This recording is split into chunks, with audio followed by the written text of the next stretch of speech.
নবী আমার চেহারার দিকে তাকাইয়া ডাক দিয়া বলে, নাম কি? বলে যায়েদ। কয় যায়েদ, তুমি আমার গোলাম, আমি মুহাম্মদুর রাসূলুল্লাহ তোমাকে আযাদ করে দিলাম। জোরে কোন আল্লাহু আকবার। কয় যায়েদ, আযাদ করে দিলাম, যাও যাও চইলা যাও। যায়েদ আমার নবীর চেহারার দিকে তাকায়, এই কেমন মহামানব যে গোলাম আযাদ করে দেয়। এই সাধারণ কোন মানুষ হইতে পারে না, সাধারণ কোন মানুষ হইতে পারে না।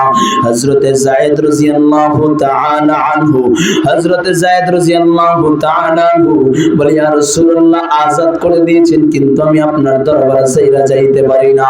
আমার নবীর দরবারে থাকতে লাগলেন। একদিন যায়েদের গার্জিয়ান, যায়েদের বাবা উট বকরি নিয়া আল্লাহর নবীর দরবারে হাজির। ডাক দিয়া বলে, মুহাম্মদ, ও আব্দুল্লাহর বেটা মুহাম্মদ, আমার সন্তানটা যায়েদকে আযাদ কইরা দাও। তোমার জন্য উট বকরি নিয়ে আসছি, যত পরিমাণে লাগে রাইখা দাও, যায়েদকে বিনিময়ে দিয়া দাও। আল্লাহর নবী কয়, উট বকরি লাগবে না, আমি বহু আগেই যায়েদকে আযাদ করে দিয়েছি, নিয়ে যান, কোনো বাধা নাই। বাবাকে জড়ায় ধরে একটু কানবি, আজকে তো আমার আল্লাহ তাকায়া দেখবে, 12টা বাজছে, আমার আল্লাহ প্রথম আসমানে এসে বান্দার দিকে তাকায় রইল।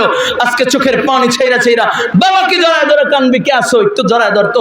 এ ছাত্ররা, ওস্তাদকে জড়ায় ধরবি, তোর বাবা এখানেই, ওস্তাদকে জড়ায় ধরে আজকে একটু কান্না করবি। ওস্তাদ হলো বাবার সমতুল্য। ওই যুবক, মুরব্বী তোর পাশে আছে যারা, তার কাছে মাপ চাবি, আল্লাহ কবুল করে, বলুন আমিন। আল্লাহ তুমি তাকাইয়া দেখো, ওই যুবকটা বাবার কাছে ক্ষমা চাওয়ার জন্য বাবার কাছে হাজির হয়ে গেছে, বাবাকে বুকে নিয়ে ফেলছে। আল্লাহ তুমি এই দৃশ্যকে তুমি দেখো তাকাইয়া, আল্লাহ তুমি মাফ কইরা দাও, এই মুহূর্তে যুবকটাকে তুমি কবুল করে নাও, বলুন আমিন। বিসমিল্লাহির রহমানির রহিম।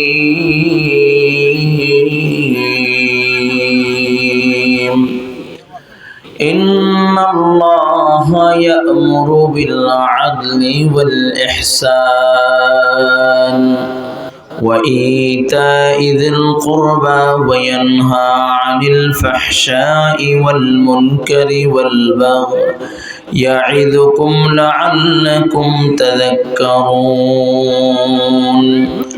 صدق الله مولانا العظيم وصدق رسوله النبي الأمي الكريم ونحن على ذلك لمن الشاهدين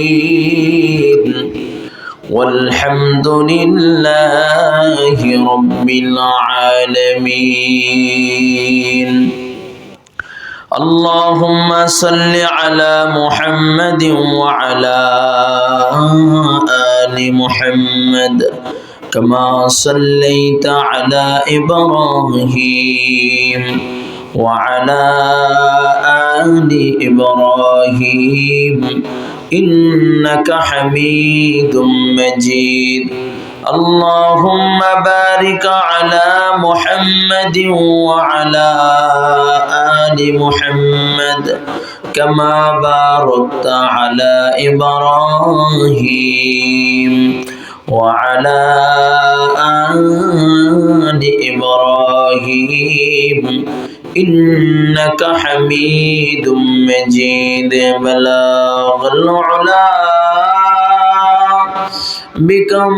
بكماله كشف الدجى بجماله حسنت جميع خصاله صلوا عليه وآله لا إله إلا الله لا إله إلا الله لا إله إلا الله لا إله إلا الله زبان كل لا إله إلا الله لا إله إلا الله لا إله إلا الله لا إله إلا ইল্লাল্লাহ। আওয়াজ করে লা ইলাহা, আরো জোরে লা ইলাহা।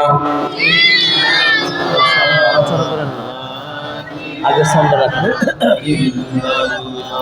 আগের সাউন্ডটাই রাখেন, নাড়াচাড়া দিন না, ঠিক আছে? লা ইলাহা ইল্লাল্লাহ, লা ইলাহা ইল্লাল্লাহ। কার জিকির?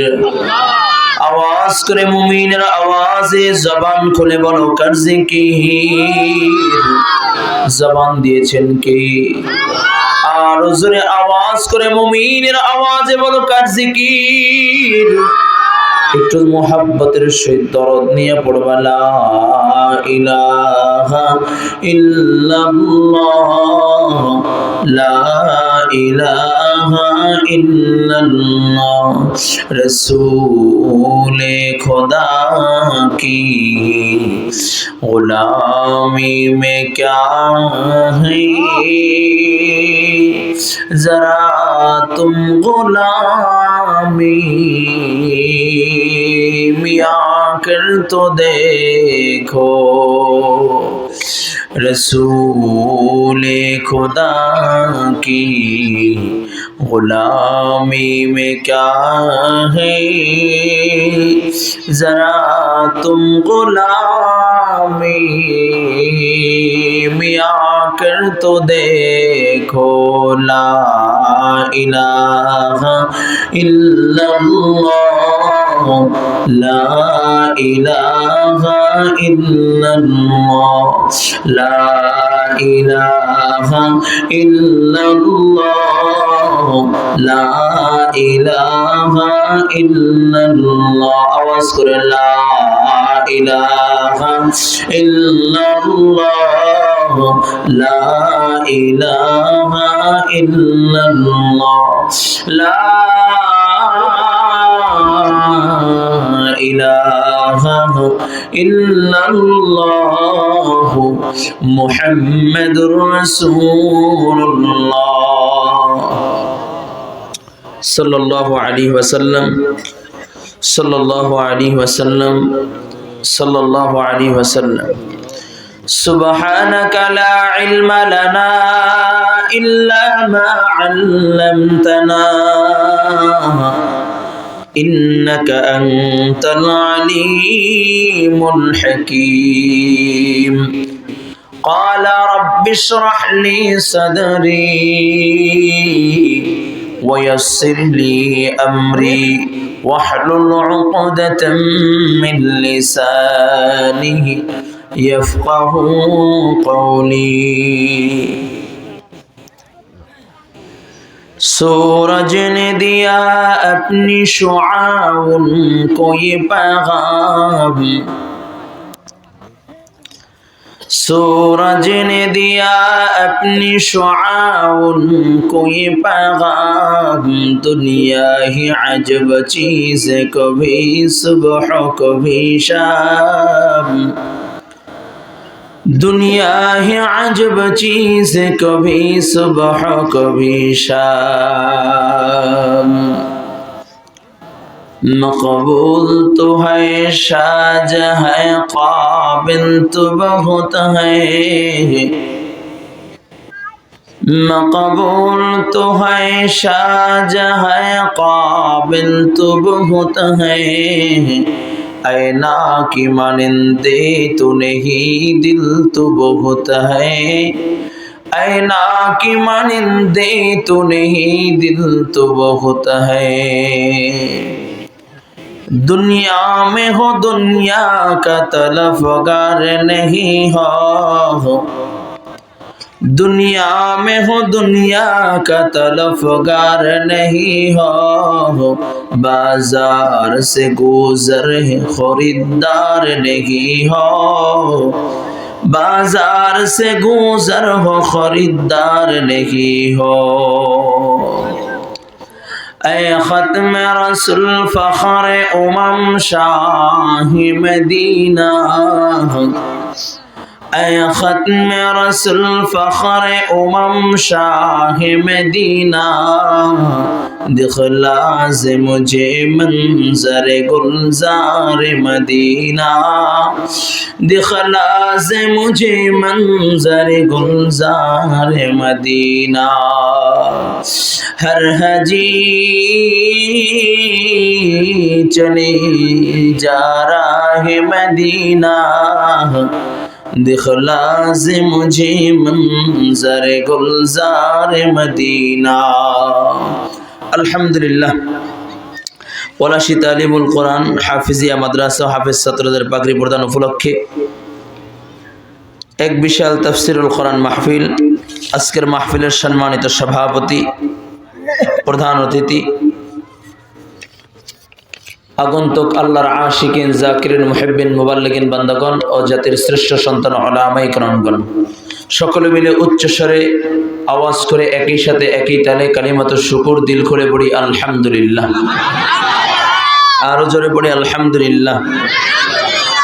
এই তাফসীরুল কোরআন মাহফিলে আমাদেরকে নিয়ে এসেছেন কে? আরো জোরে আওয়াজ করে বলতে হবে কে? শক্তির জোরে, বলের জোরে, ক্ষমতার জোরে, দন্দৌলতের জোরে কেউ আসতে পারিনি। মোহাব্বত করে, ভালোবেসে, পছন্দ করে নিয়ে এসেছেন কে? আরো জোরে বলেন, আওয়াজ করে বলেন কে? আমি ইমরান হোসেন মুজাহিদির জন্য কেউ আসেনি। এখানে যারাই উপস্থিত হয়েছি একমাত্র আল্লাহর কোরআনের প্রেম সাগরে পাগল হয়ে কোরআনের মহাব্বতে এসেছি। ঠিক কিনা জোরে বলেন? আর এই কোরআনের মহাব্বতে এখান থেকে আখরি মোনাজাত করে বিদায় নিব, এই নিয়তটুকু কে কে করতে পারে? আল্লাহু আকবার। অনেকের হাত জাগে নাই। কোরআনকে যারা ভালোবাসি দুইটা হাত উঁচু করে একটু নিয়াত করে ফেলি। আল্লাহ, যেহেতু নিয়েই আসছেন, আখরি মোনাজাত না করে এখান থেকে বের হব না। আল্লাহ কবুল করেন, বলুন আমিন। আরো জোরে বলুন আমিন। যুবক ভাইরা আমার, শুরুতে আপনারা সংক্ষিপ্ত সময় হলেও একটি ভাষণ শুনেছেন। ফিলিস্তিনের মুসলমানরা আত্মচিৎকার করে বিশ্বের পরাশক্তি যে রাষ্ট্রগুলো আছে তাদের কাছে হাত জোর করে বারবার অনুনয় বিনয় করেছিল যে ফিলিস্তিনে আর কত রক্ত ঝরবে, আর কত মায়ের বুক খালি হবে, আর কত যুবক। এই কোথায় যান? বসেন, কোনো উঠা যাবে না। পড়ে সবে মাত্র বসলেন, ওই মোবাইল জমা দিয়ে তারপর যান। মোবাইল জমা দিয়ে তারপর আবার আসবেন তো? তাহলে যান, হঠাৎ করে উঠে যাবেন না। এদিকে তাকান। রাগ করলেন? আমার বয়ানে বসার কথা 9টায়, আমি সেই ঢাকা থেকে আসছি, খুব তাড়াহুড়া করে আসছি, সকালবেলা ঘুমায়ও নেই। এত দেরিতে দিলে আরো 2-1 ঘন্টা ঘুমায় তারপর রওনা করতে পারতাম। আপনারা যদি উল্টাপাল্টা করেন তাহলে কষ্ট হবে। ইনশাল্লাহ থাকবেন তো? কষ্ট পাইলেন? হ্যাঁ, আল্লাহ কবুল করেন, বলুন আমিন। আরো জোরে বলুন আমিন। আমার বয়ানে ওঠানোর কথা 9টায়, কিন্তু এখন বাজে 10:30। শীতের দিন আপনাদেরও কষ্ট হচ্ছে। অল্প সময় কথা হবে, থাকবেন না ইনশাআল্লাহ? যে কথা বলতেছিলাম, ফিলিস্তিনের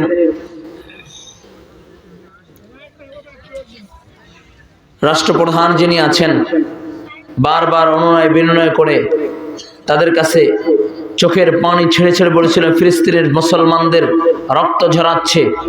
ওই নরপিচাস ইসরায়েলের সৈন্যরা বারবার একের পর এক আঘাত আনতেছে, একের পর এক মুসলমানদের উপর অতর্কিতভাবে হামলা করতেছে। শুধু তাই না, যখন এই যে আমরা হ্যাপি নিউ ইয়ার পালন করলাম 31শে জানুয়ারি 12টার পরে, যখন আমরা হ্যাপি নিউ ইয়ার পালন করার জন্য উন্মাদ হয়েছিলাম, ইহুদি নাসারাদের কালচারগুলো গ্রহণ করার জন্য আমরা পাগলের মতো হয়ে গিয়েছিলাম।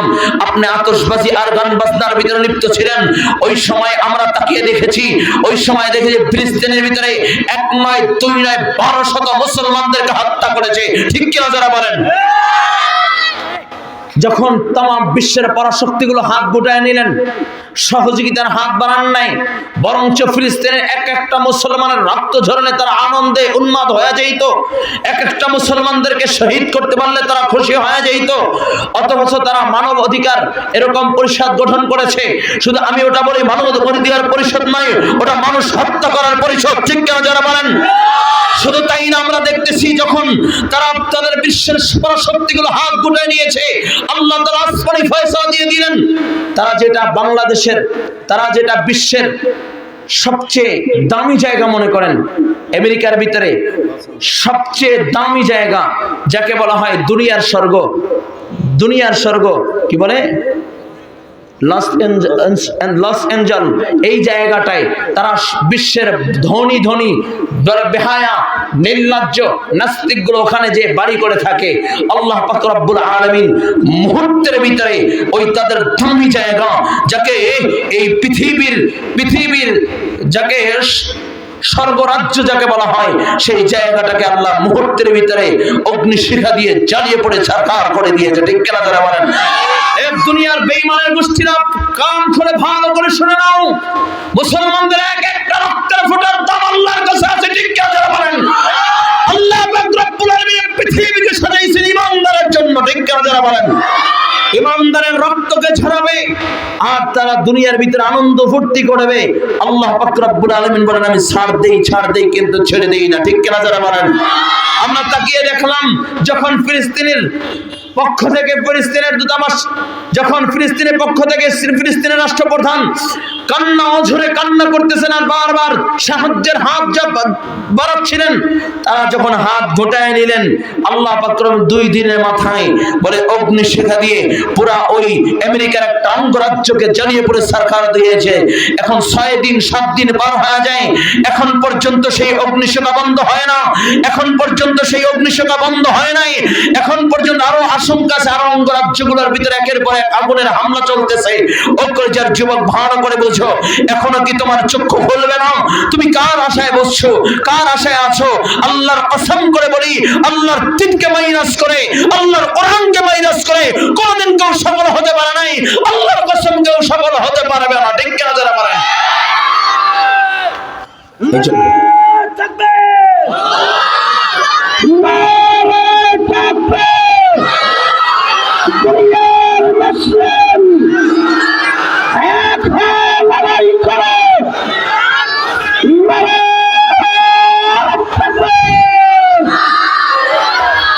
কলেজের যুবক ভালো করে বুঝবেন, আমরা তাকিয়ে দেখেছিলাম এই আমেরিকাই আমাদের পাশে আফগানিস্তানের উপরে একের পর এক আঘাত এনেছে।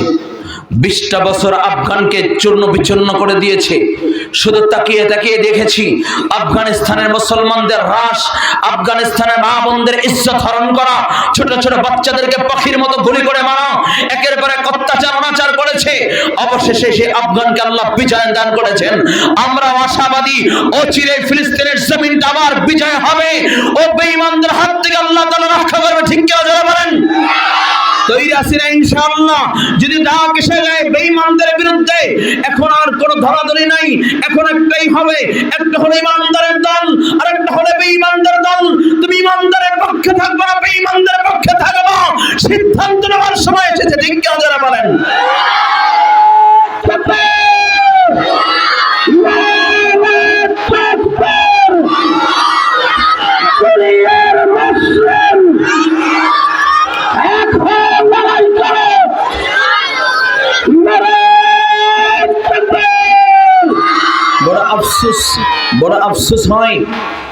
বড় আফসোস হয় যখন অন্য ইসলামিক রাষ্ট্রের উপরে আঘাত আসে, তখন আমরা চুপ করে বসে যাই আর তামাশা দেখি। ও যুবক, একটা দিন এমনও হতে পারে তোমার উপরে আক্রমণ চলে আসবে। ঠিক কিনা যারা বলেন? এই জন্য যুবক ভাইয়েরা আমার, বাঁচার জন্য যদি ছন্ন ভিন্ন হয়ে যাও, বাঁচার জন্য যদি একে অপরের দিকে ছুটাছুটি করো, বাঁচার জন্য যদি একে অপরের দূর হয়ে যাও, আল্লাহর কসম কেউ বাঁচতে পারবে না। আর যদি লড়াই করার জন্য এক হও, লড়াই করার জন্য যদি এক হয়ে যাও, পৃথিবীর কোনো শক্তি নাই, পৃথিবীর কোনো পরাশক্তি নাই মুসলমানদের ঐক্যকে নষ্ট করে বিজয় অর্জন করবে। ঠিক কেন যারা বলেন? কলেজের যুবক, এখন কে গন্দল করে দেখার সুযোগ নাই। কে কোন টুপি পরে দেখার সুযোগ নাই। সময় এসেছে ঐক্যবদ্ধ হয়ে আল্লাহর জমিন, আল্লাহর দ্বীন প্রতিষ্ঠা করার। আমরা বাংলার জমিনে বসবাস করি, এই জমিনে আমরা দেখেছি স্বাধীনতার 53টা বছর আমরা তাকিয়ে তাকিয়ে দেখেছি, কেউ বাবার আদর্শ বাস্তবায়ন করতে গিয়ে মরিয়া হয়ে পড়েছে, কেউ স্বামীর আদর্শ বাস্তবায়ন করতে গিয়ে মরিয়া হয়ে পড়েছে, কিন্তু শান্তি কেউ এনে দিতে পারে নাই। শান্তি যদি আনতেই চাও, শান্তি যদি ভোগ করতে চাও, অনতিবিলম্বে আল্লাহর কোরআন দিয়ে রাষ্ট্র পরিচালনা চাই। ঠিক কি যারা বলেন? কে কে চাই রাষ্ট্র পরিচালনা আল্লাহর কোরআন দিয়ে হোক? নারায়ে তাকবীর।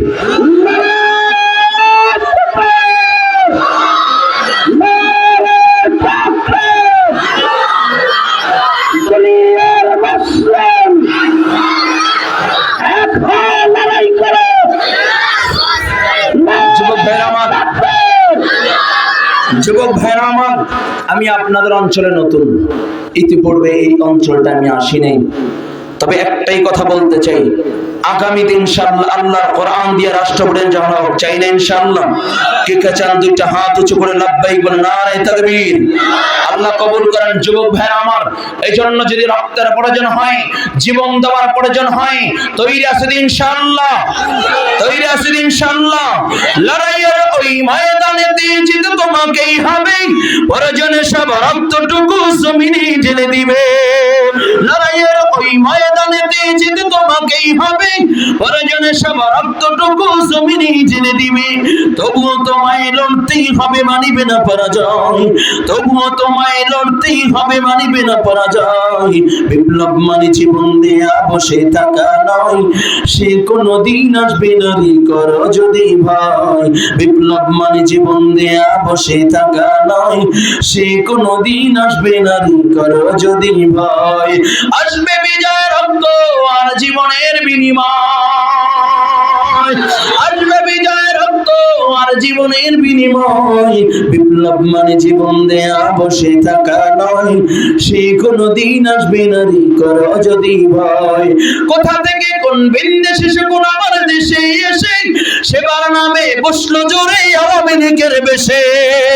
কোথা থেকে কোন বিন্দেশে সে কোন আমার দেশে এসে সেবার নামে বসলো জোরে মীর জাফরের বেশে। ওদের করতে নাস্তানাবুদ হতে হবে নির্ভয়, ওদের করতে নাস্তানাবুদ হতে হবে নির্ভয়। বিপ্লব মানে জীবন দেয়া বসে থাকা নয়, সে কোনদিন আসবে না রে করো যদি ভয়। বিপ্লব মানে জীবন দেয়া বসে থাকা নয়, সে কোনদিন আসবে না রে করো যদি ভয়। ঠিক কিনা যারা বলেন?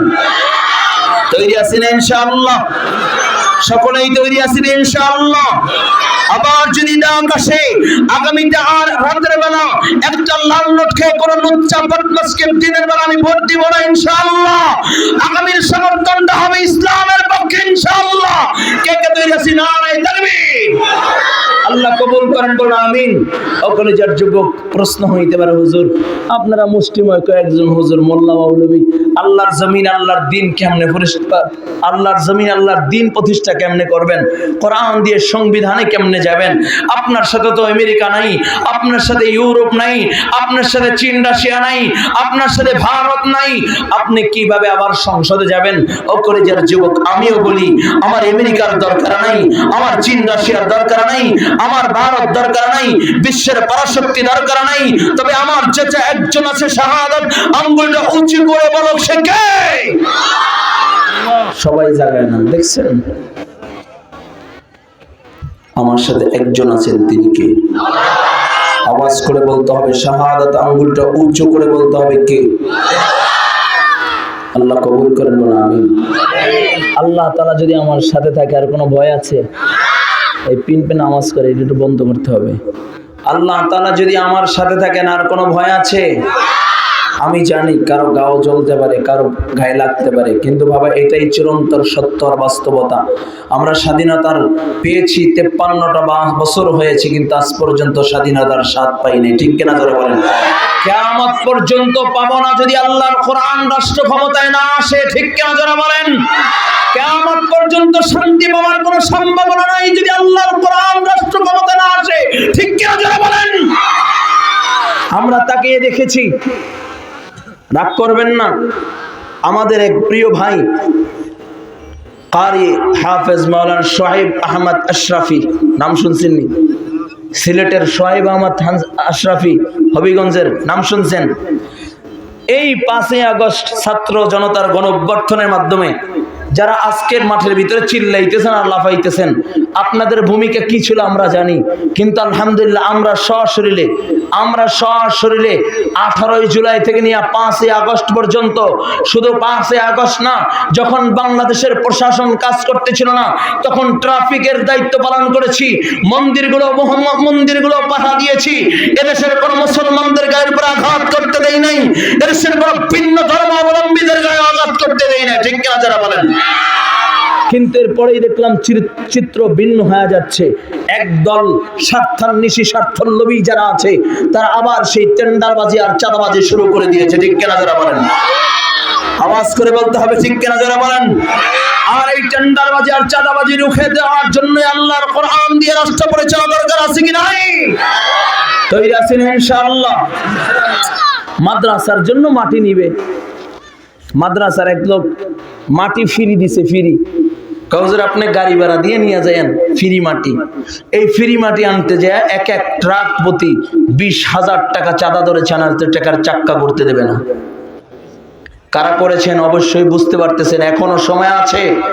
আপনারা যদি আবার টেন্ডারবাজি আর চাঁদাবাজি শুরু করে দেন, আল্লাহর কসম করে বলি 5ই আগস্ট যেমনি ভাবে আওয়ামী লীগের নৌকা ডুবছে, আপনাদেরও ডুবতে আর বেশি সময় লাগবে না, ডুবতে বেশি সময় লাগবে না, ঠিক কি না বলেন? আল্লাহ সহজ করুক, বোঝার ও আমল করার তৌফিক দান করুন, আমিন।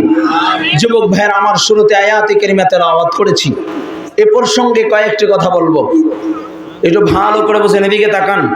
আমি যে আয়াতে কারিমা আপনাদের মাঝে তেলাওয়াত করেছি, তাফসীর ইবনে কাসির, আল্লামা ইবনে কাসির রাহমাতুল্লাহি আলাইহি এই আয়াত সম্পর্কে আলোচনা করেছেন।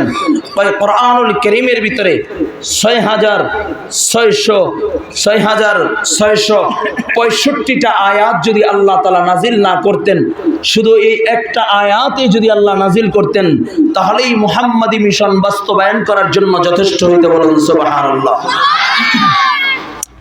আল্লামা ইবনে কাসির রাহমাতুল্লাহি আলাইহি বলেন, এই একটা আয়াত খুবই বরকতপূর্ণ আয়াত।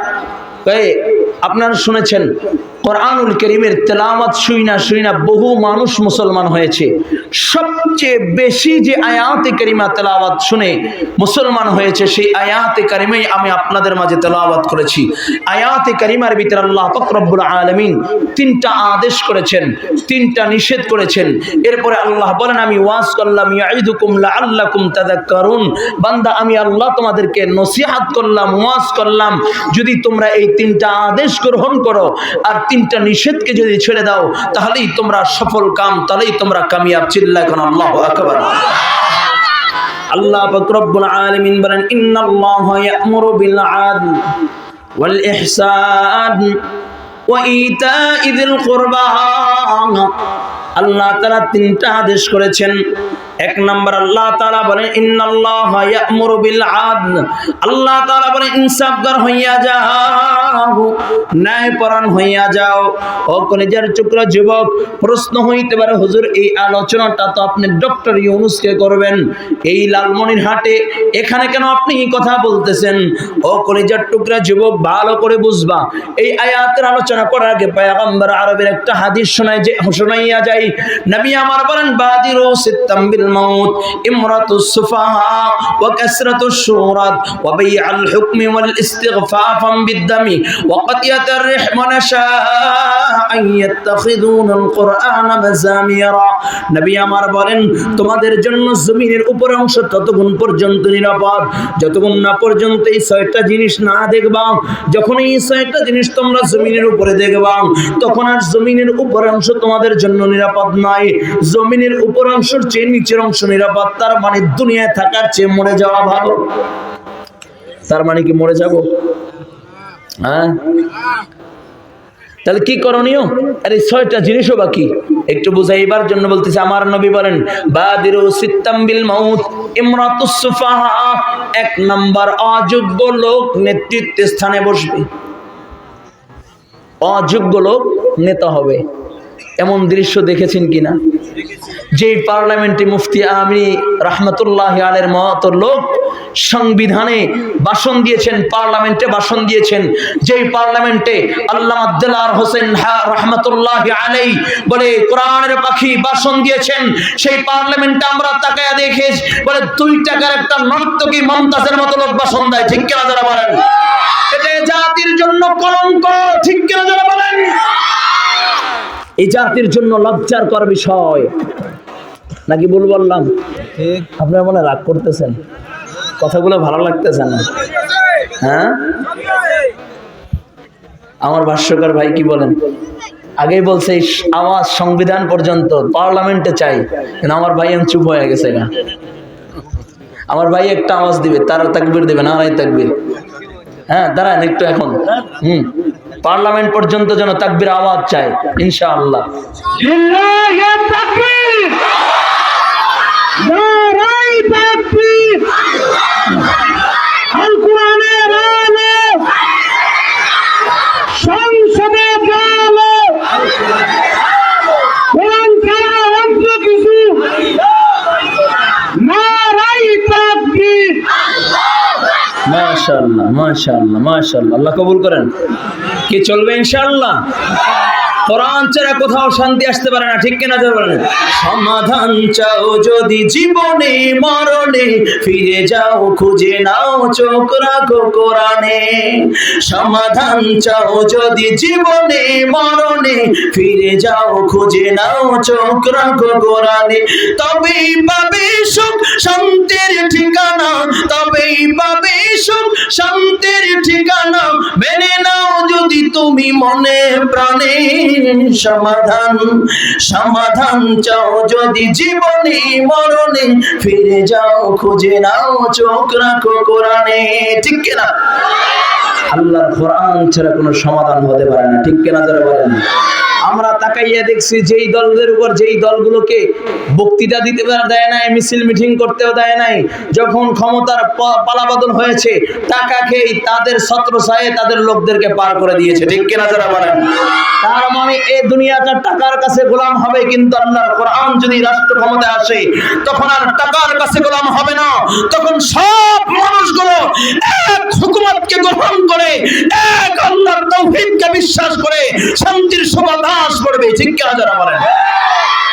এই জন্য নবী আমার বলেন, বাদিরু সিদ্দাম বিল মাউত ইমরাতুস সুফাহা। অযোগ্য লোক যখন দেখবা নেতৃত্ব স্থানে বসবে, অযোগ্য লোক যখন নেতা হবে, তখন সমাজের সুশীল শিক্ষিত মানুষগুলোর আর কোনো দাম থাকবে না, ঠিক কিনা যারা বলেন? আমরা তাকায়া দেখলাম শিক্ষিত মানুষের কোনো দাম নাই, অশিক্ষিত চোর বাটপার লুচ্চাদেরকে দাম আছে, ঠিক কিনা? সিদ্দিক সূরা, ওই সিদ্দিক সূরার মতো লোক অনুষ্ঠানের প্রধান অতিথি হয়, আমরা কোথায় বসবাস করি? আর ডক্টর মাহবুবুর রহমান আমার দেশ পত্রিকার, সে জেলখানায় বন্দী থাকে, ঠিক কিনা জোরে বলেন? আওয়াজ করে বলেন, নবীর কথার ভিতরে মিল আছে কিনা? হ্যাঁ জোরে বলেন, আছে কিনা? এক নম্বর, তোমরা দেখবা অযোগ্য লোক নেতৃত্ব স্থানে বসবে, লুচ্চা বাটপার চিটার মদখোর ইয়াবাখোর জেনাখোর তারা নেতা হবে, আর সুশীল শিক্ষিত সমাজ, সুশীল শিক্ষিত মানুষগুলো তারা অপদস্থিত, লাঞ্ছিত, অপমানিত হবে, ঠিক কিনা যারা বলেন? 2 নাম্বার, নবী আমার বলেন, কাসরাতুশ শুরাত, প্রশাসন বেশি হবে, পুলিশ বেশি হবে, যাদেরকে অপরাধ দমন করার জন্য বানানো হবে তাদের ছত্রছায়ায় অপরাধ হবে, ঠিক কিনা? আমরা তাকায় দেখলাম ডিবি পরিচয় দিয়া বহু আল্লাহর বান্দাকে গুম করে ফেলছে, আজ পর্যন্ত তাদের কোনো হদিস মেলে নাই, ঠিক কিনা যারা বলেন? যাদেরকে নিরাপত্তা দেওয়ার জন্য তৈরি করা হয়েছে তারাই জনগণের রক্ত চোষার রাক্ষস হয়ে গেছে। অবাইআল হুকম, বেচা বিচার বেচা কিনার আমল চলে আসবে। এ যুবক, টাকা দেখলাম 7 খুনের আসামি, 7 মার্ডারের আসামি নিরাপদে ঘুরে, আর আল্লামা মামুল হক, খালেদ সাইফুল্লাহ আইয়ুবী, জুনায়েদ হাবিব তাদের মতো আলেম সমাজকে জেলখানায় বন্দী করে রাখে, ঠিক কিনা?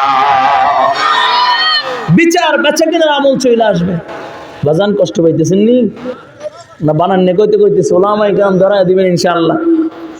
অবায়াল হুকমে বিচার বেচাকেনার আমল চলে আসবে।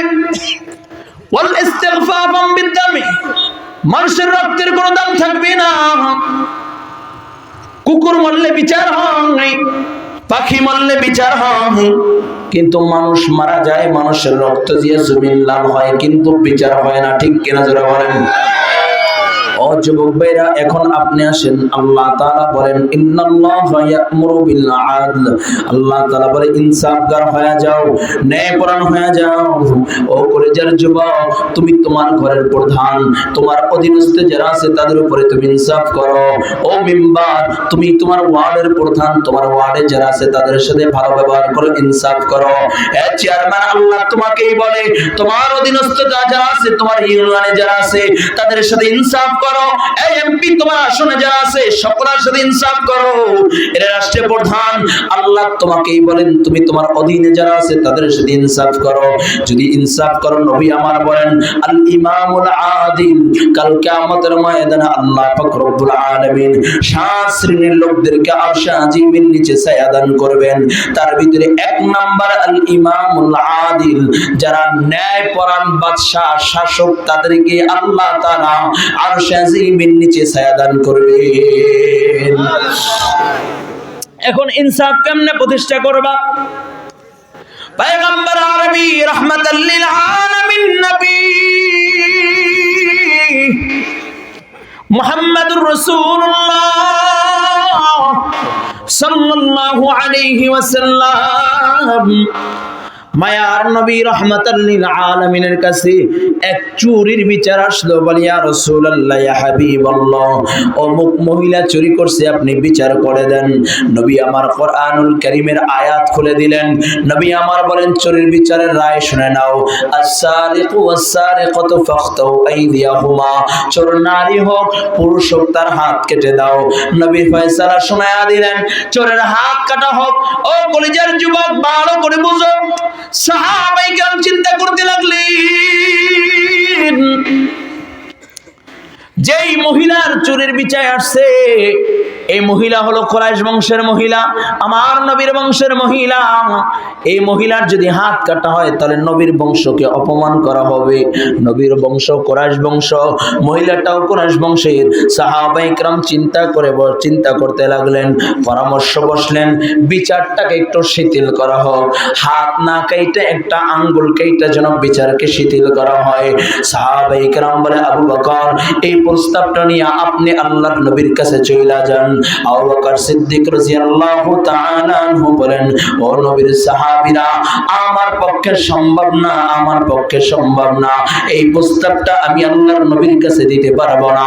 আমারকে ডাক দেয়া বলে, আমার এই প্রস্তাবটা তুমি আল্লাহর নবীর কাছে পৌঁছে দাও, কারণ আল্লাহর নবী তোমাকে বড় মহব্বত করে, আল্লাহ তাআলাও তোমাকে ভালোবাসেন। ওমর বলে, আল্লাহর নবী আমাকে ভালোবাসে, আমিও আল্লাহর নবীকে ভালোবাসি, কিন্তু এই প্রস্তাবটা আমি মায়ার নবীর কাছে নিয়ে যেতে পারবো না। আলীকে ডাক দিয়া বলে, আলী অস্বীকার করে। ওসমানকে ডাক দিয়া বললে, ওসমান অস্বীকার করে। ও কলিজার টুকরা যুবক, তাহলে কে এই প্রস্তাবটা নিয়ে আল্লাহর নবীর কাছে যাবে? বেলালকে ডাক দিয়ে সকলে বলে, বেলাল, এই প্রস্তাবটা নিয়ে তুমি আল্লাহর নবীর কাছে চলে যাও, কারণ তুমি হইলা মসজিদ নববীর মুয়াজ্জিন। আল্লাহর নবী ইমাম আর মুয়াজ্জিনের ভিতরে একটা মধুর সম্পর্ক। তুমি আসসালাতু খায়রুম মিনান নাওম বললে নবী আমার হুজরা থেকে বাইর হয়ে মসজিদ নববীর দিকে আসে।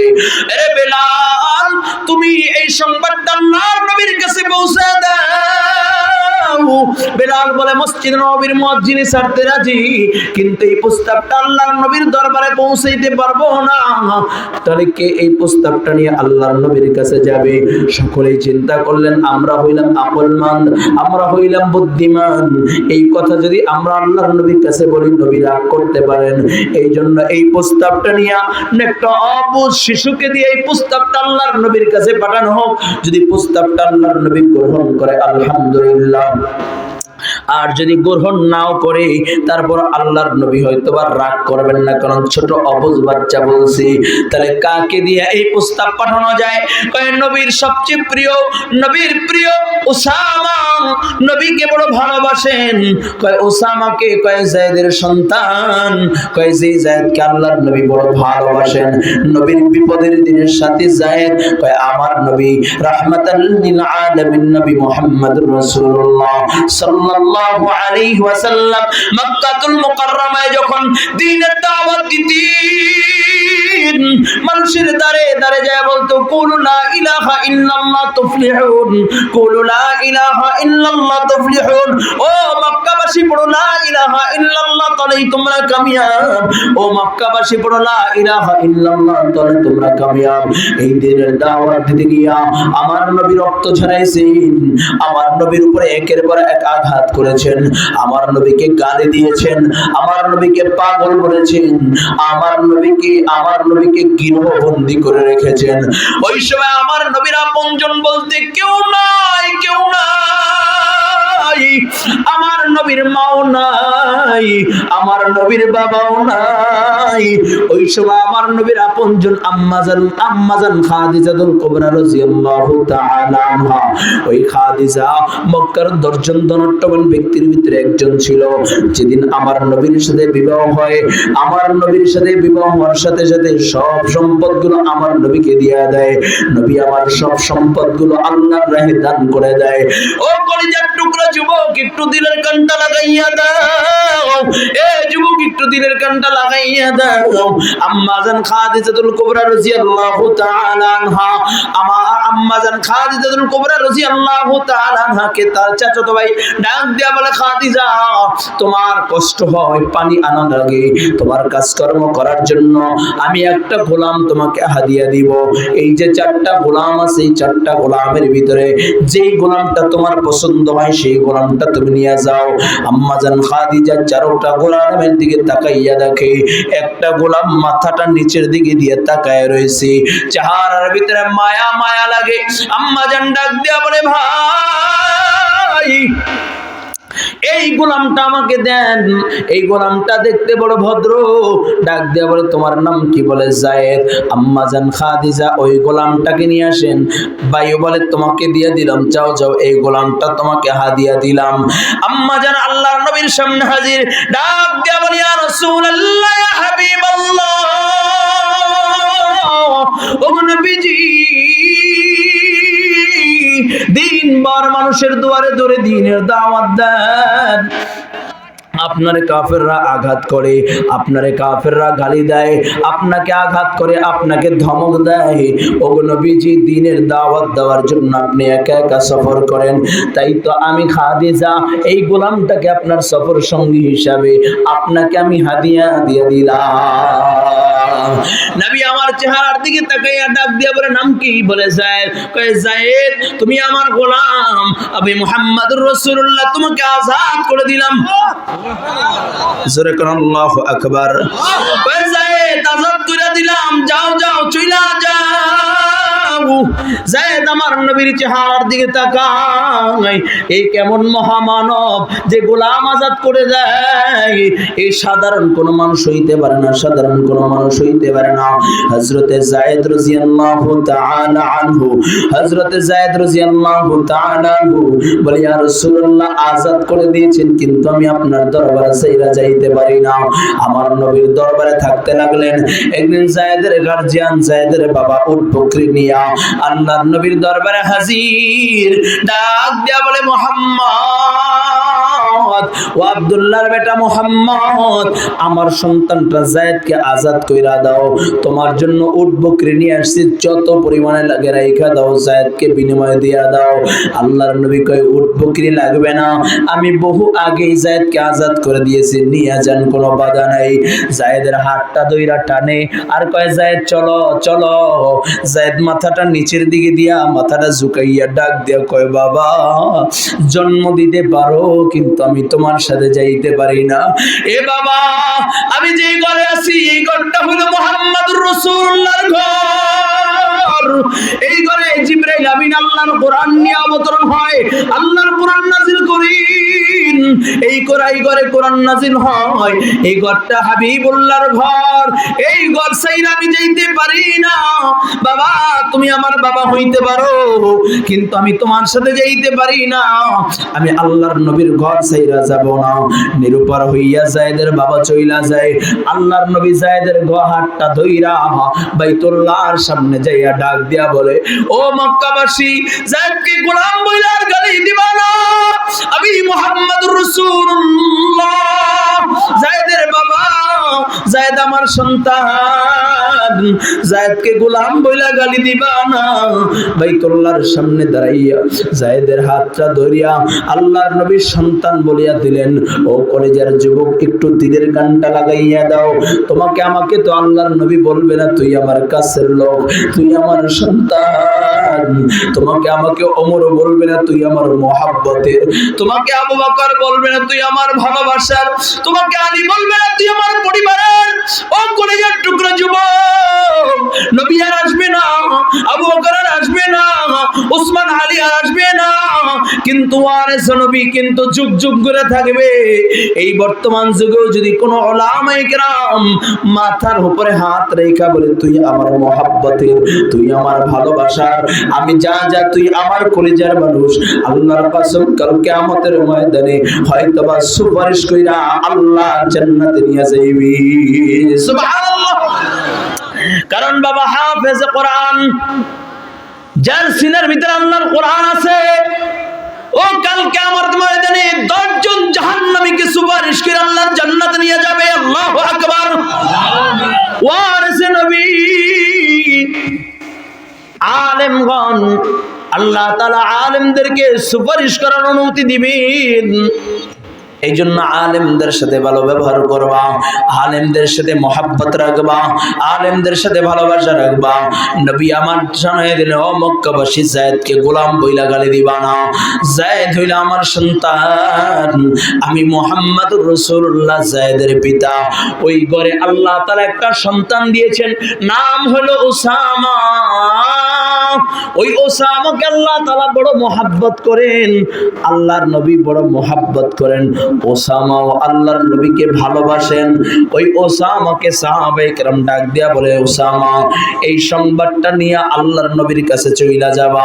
আল্লাহর নবীকে যায় বলবা, দাদু, সাহাবায়ে কেরাম বলেছি যে মহিলার বিচারের রায় আপনি শুনাইয়া দিয়েছেন, এই মহিলাটা হলো কুরাইশ বংশের।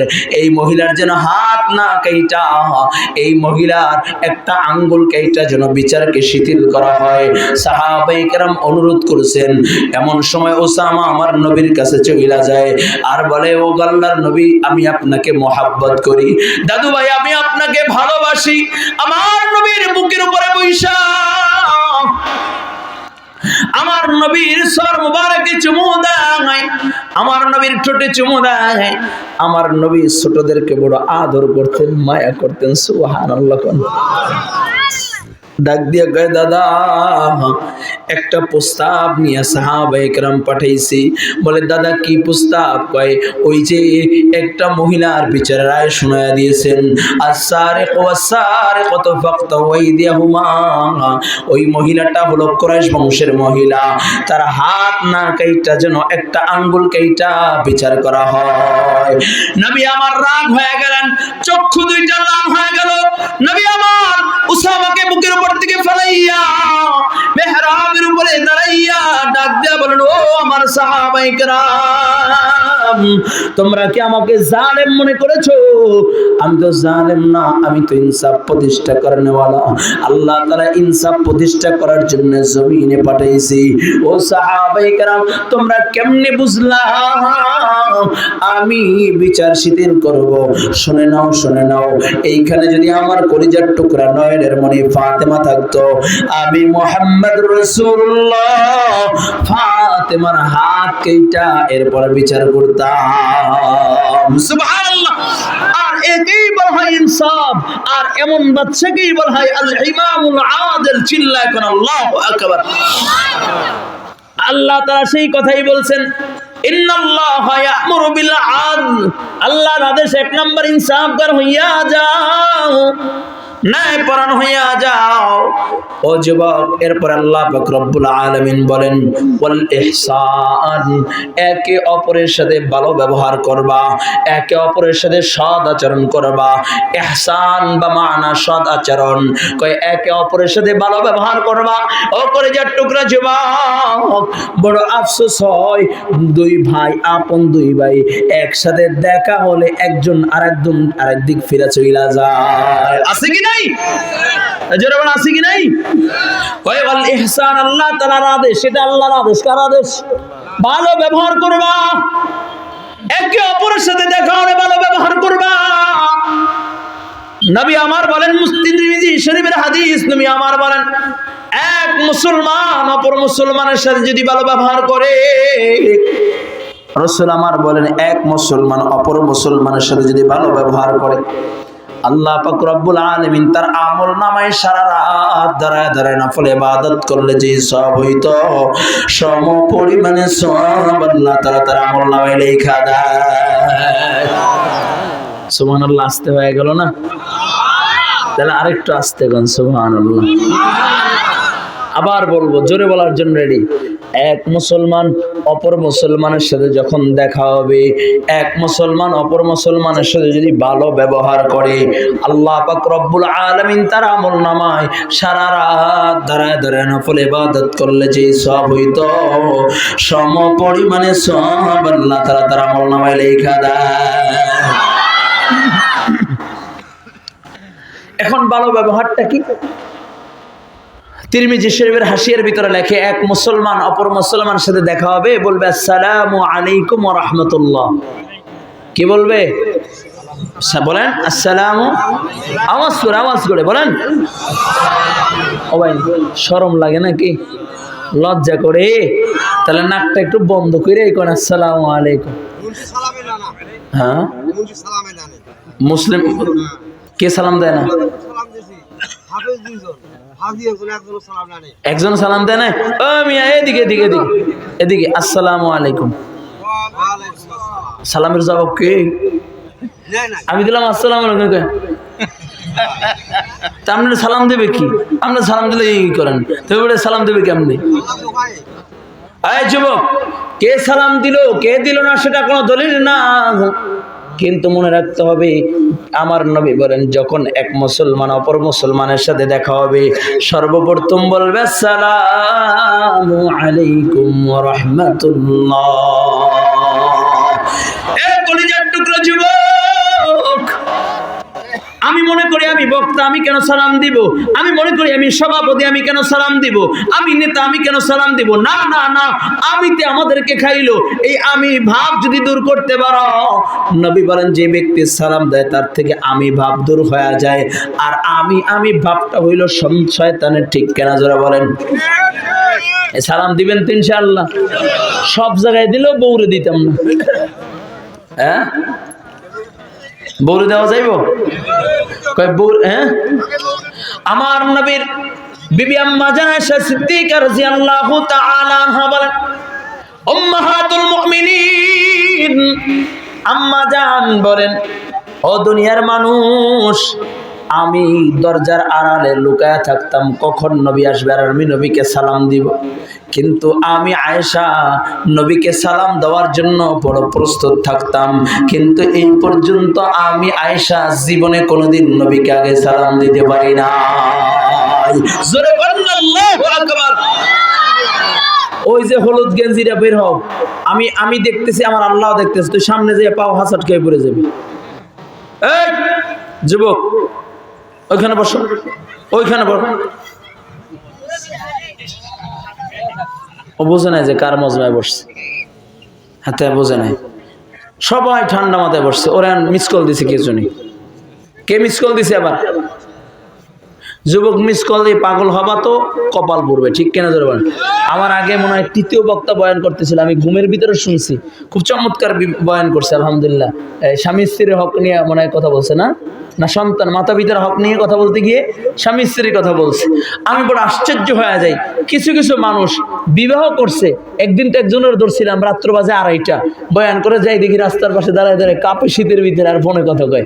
আমি যাই, আমার গাড়ির ভিতরে তো পুলিশের হরেন আছে, হরেন দিয়ে গাড়িটা খুললেই নামছে তারা, ও ভাই যে ভয়। আমি কার সাথে কথা কাজ হুজুর বুঝবেন না। আমি কই বেটা এই জগতের মানুষ তো, আমি বুঝবো না কেন? কেরালা কথা কাজ কয় হুজুর বুঝতেন না। আমি কই কেরালা কথা কাজ হুজুর গার্লফ্রেন্ড। আমি কই তোর বয়স কত? 35 বছর। মাইয়ে ফেলা? কয় 4টে মাইয়ে ফেলা। ওরা লাগে না জোদার দিয়ে ফিরান? কথা কয় না, কথা কয় না। ওর কি জোদা দিয়ে ফিরান লাগে না? বোর হক না দেয় না কইরো রাস্তায় দাঁড়ায় দাঁড়ায় ঠান্ডার ভিতরে কথা কয়, আল্লাহ লানাত করবে। এই জন্য যুবক কপাল পড়বে যদি মিস কলে পাগল হও। মিস কলে পাগল হওয়া যাবে? হ্যাঁ, যেই মা 10 মাস 10 দিন গর্ভে ধারণ করেছে, কোনটা খাইলে তুমি খুব সুস্থ থাকবা সেইটা মা যদি অপছন্দ করতে তারপরও খাইতো। কোনটা খেলে তুমি অসুস্থ হয়ে পারবা, মার প্রিয় থাকলেও সেটা খাইতো না। কেমনে ঘুমাইলে তুমি সুস্থ থাকবা, মা সেইভাবে ঘুমাইতো। কেমনে ঘুমাইলে তোমার অসুবিধা হবে, মা কষ্ট হইলেও সেভাবে ঘুমাইতো না। ও যুবক, ভালো করে বুঝো, 10 মাস 10 দিন গর্ভে রাইখা তোকে মা দুনিয়া আনলো। 10 মাস 10 দিন তোকে গর্ভে রাইখা মা দুনিয়া আইনা 2টা বছর দুধ পান করাইলো, তোর পায়খানা পোশাক পরিষ্কার করলো, তোর জন্য মা তার জীবনটা কোরবান করলো। এরপর সেই মা বাবা কি তোর জন্য একটা খারাপ মহিলা এনে দেবে এইটা তোর ধারণা? কথা বলে না, কথা বলে না। ঠিক। আজকে অনেক যুবক আছে মা বাবার মুখের উপরে তর্ক করে, মা বাবার বিরুদ্ধে কথা বলে, ঠিক কিনা ধরা বলেন। আমি আপনাদের লালমনিরহাটের কথা বলি না, কেরানীগঞ্জের কথা বলতেছি। আমার বাস থেকে মাত্র 10 টাকা ভাড়া।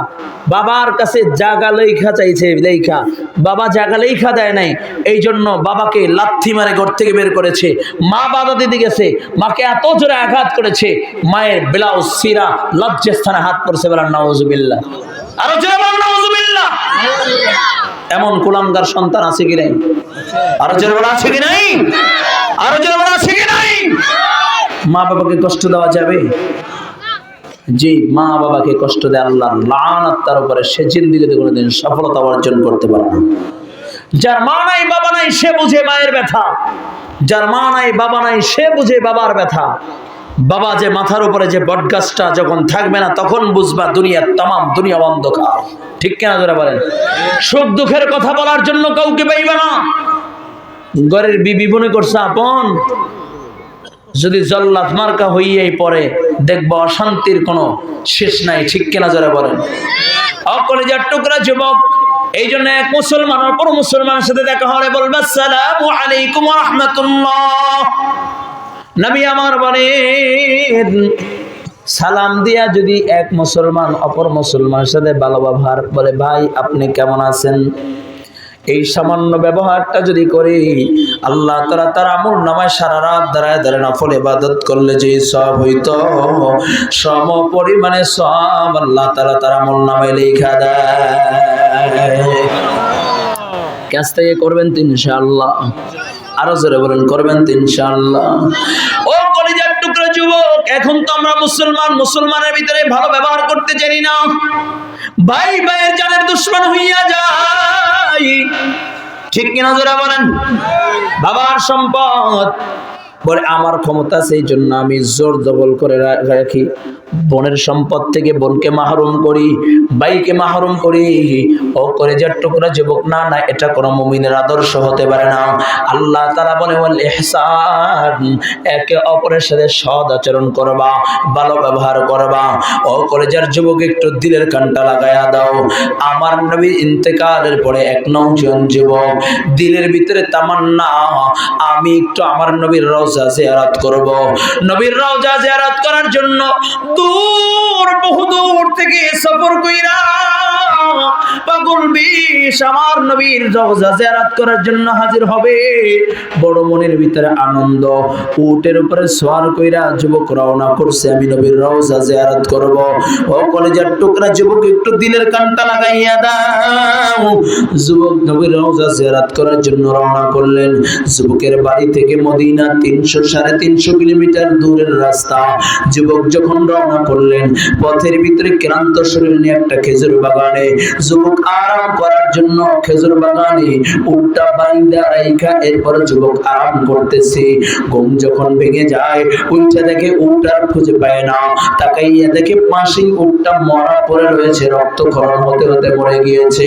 পাশে একজন মুরব্বি দাঁড়ানো। যুবক ডাক দিয়ে বলে, চাচা আমার এই উটটাকে কে মেরেছে, আপনি কি দেখেছেন? মুরব্বি ডাক দিয়া বলে, বাবা আমি তোমার উটটাকে মেরেছি। আমার ফসল নষ্ট করে, খেজুরের বাগান নষ্ট করে, এই জন্য আমি তার উটটাকে মেরে তোমার উটটাকে পাথর দিয়ে তাড়ানোর জন্য পাথর নিক্ষেপ করছি। কপালের উপরে লাইগা রক্তক্ষরণ হইতে হইতে উটটা মারা গিয়েছে। মুরব্বির উপরে মেজাজ গরম মেজাজ হারাইয়া মুরব্বিকে পিটানো শুরু করলেন। মারতে মারতে তাকাইয়া দেখে যুবক মুরব্বিটা জমিনে পইরা মারা গিয়েছে। যুবকের ভিতরে এখন অনুতপ্ত হইল, হায় আমি কি করলাম?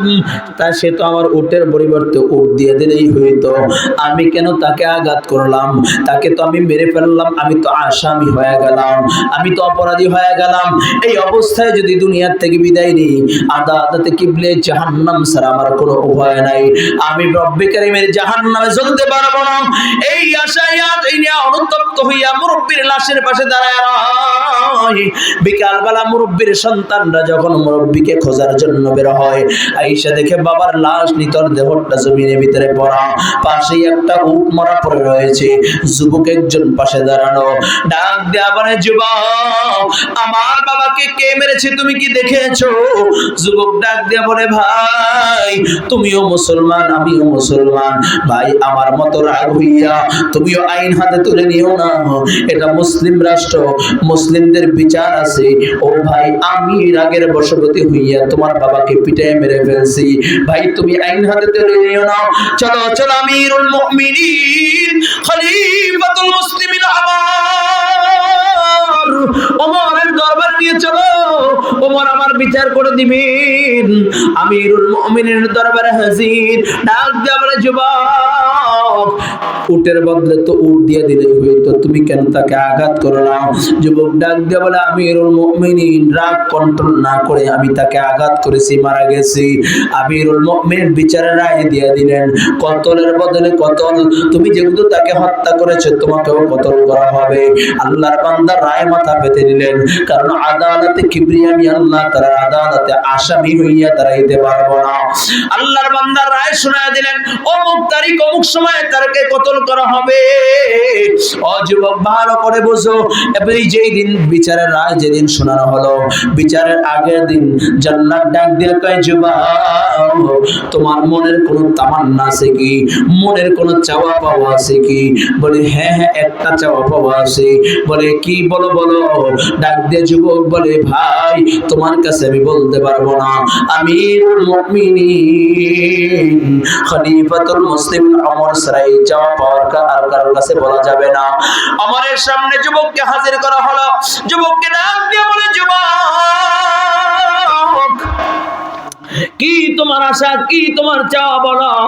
যুবক ডাক দিয়ে বলে, আমিরুল মুমিনিন আমি এক ইহুদির কাছ থেকে কিছু টাকা কর্জ করেছিলাম। ইহুদি, আমি মুসলমান এই জন্য সে আমাকে টাকা কর্জ দিয়েছে। ইহুদির বাড়ি আমার বাড়ির কেউ চেনে না, আর আমার বাড়ি ইহুদিও চেনে না। আপনি যদি আমাকে কয়েকটা দিন সুযোগ দিতেন তাহলে আমি ইহুদির টাকাটা পরিশোধ করে আসতাম। যুবককে ডাক দিয়ে বলে, যুবক তোমাকে সুযোগ দেওয়ার কোনো অপশন নাই, কারণ তোমার সাথে সৈন্য দেবতাও সুযোগ নাই। মুসলমানরা দলে দলে যুদ্ধের ময়দানে শামিল হয়ে গিয়েছে, আবার দুই একজন দেবতাও সুযোগ নাই।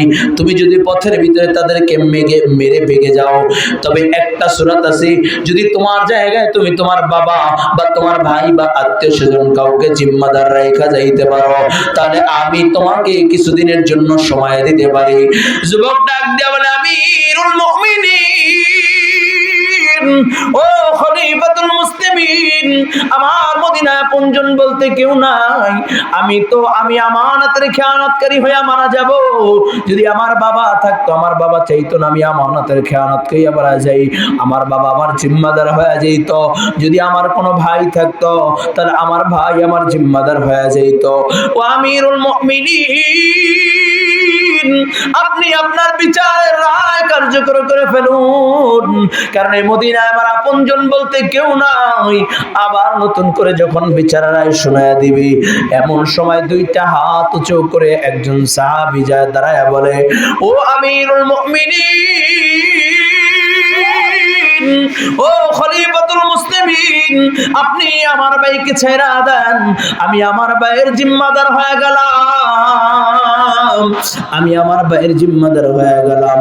যিনি হাত জাগাইছে সে সাধারণ কোনো মানুষ নয়, আমার নবীর প্রিয় সাহাবী হযরতে আবু যর গফারি রাদিয়াল্লাহু তাআলা আনহু। হযরতে আবু যর গফারি খাদেমে খায়রুল বশর, মুস্তাফা की खिदमतों से जिंदगी भर ना बनाया अपना घर। हजरते अबू ज़र ग़िफ़ारी खादिमे खैरुल बशर, मुस्तफा की खिदमतों से जिंदगी भर ना बनाया अपना घर। আবু যর দুইটা হাত উঠাইয়া বলে, ও আমিরুল মুমিনিন, আমি আমার ভাইয়ের জিম্মাদার হয়ে গেলাম, আপনি আমার ভাইকে ছেড়ে দেন, আমার ভাইয়ের জায়গায় আমাকে বন্দী করে ফেলেন। আমিরুল মুমিনিন ডাক দিয়া বলে, আবু যর চিরো না জানো না তার জিম্মাদার হয়ে গেল। আবু যর ডাক দিয়া বলে, আমিরুল মুমিনিন, আমি চিনি না কিন্তু তার ভিতরে আমার সাথে রক্তের কোনো বন্ধন নাই, কিন্তু তার আর আমার ভিতরে আমার নবী রাহমাতাল লিল আলামিন নবী একটা কোরআন হাদিসের বন্ধনে আবদ্ধ করে দিলেন। আমার নবী বলেন, আল মুসলিম আখুল মুসলিম, মুসলমান মুসলমানের ভাই। ও যুবক ভালো করে বুঝো, আবু যর বলেন, আল মুসলিম আখুল মুসলিম, মুসলমান মুসলমানের ভাই। ও আমিরুল মুমিনিন, আমার নবী যেহেতু মুসলমান ভাই বলে গিয়েছি, তাই তো আমি আমার ভাইয়ের জিম্মাদার হয়ে গেলাম। সুবহানাল্লাহ। ও যুবক ভালো করে বোঝো, আমিরুল মুমিনিন আবার নতুন করে রায় ঘোষণা করতেছে, আগামী মাসের প্রথম শুক্রবার এই যুবককে কতল করা হবে, যুবকের বিচার করা হবে।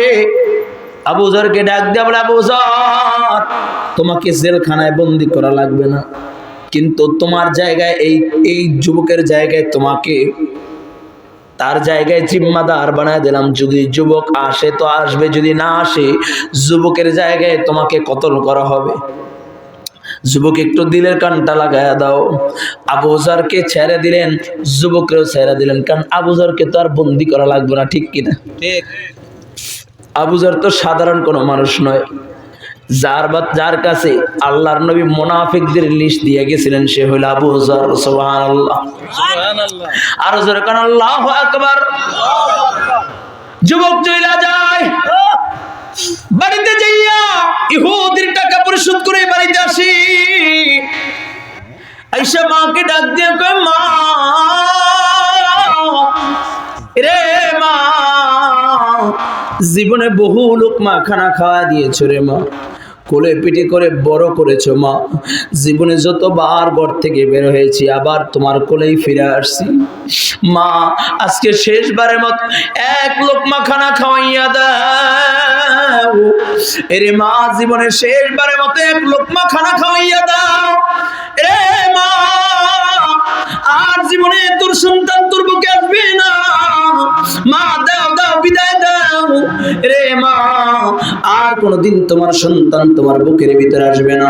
যুবক ভালো করে বুঝো, বাবার কাছে যায় ডাক দিয়ে কয়, বাবা রে বাবা, রে বাবা, দাও বুকটা পাইতা দাও। ও বাবা, জীবনে কত তোমার বুকের উপরে মাথা রাইখা ঘুমাইলাম, আজকে শেষবারের মতো বাবা তোমার বুকের ভিতরে একটু মাথা রেখা ঘুমাইতে চাই বাবা। দাও দাও, বুকটা পাইতা দাও। জীবনে যতবার আমি বের হয়েছি, যতবার সফরে গিয়েছি, আবার পুনরায় ঘুইরা ঘুইরা আবার তোমার বুকে এসে মাথা রেখা ঘুমাইছি। আজকে শেষবারের মতো, জীবনের শেষবারের মতো একটা বার তোমার মুখের ভিতরে মাথা রেখা ঘুমাইতে দাও। যুবক মা বাবার কাছ থেকে বিদায় নিয়ে যুবক আবার মদিনার উদ্দেশ্যে রওনা করলেন। এদিকে মসজিদ নববীর আযান হইয়া যায়, জুমার আযান দিয়া দেয়।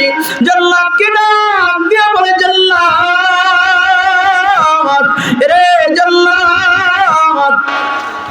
যে আবু যরকে যায় বলবা, আবু যরকে যায় বলবা, রে আবু যর, আবু যর তোমার বাড়িতে এখন পর্যন্ত মসজিদ নববীতে হাজির হয় নাই।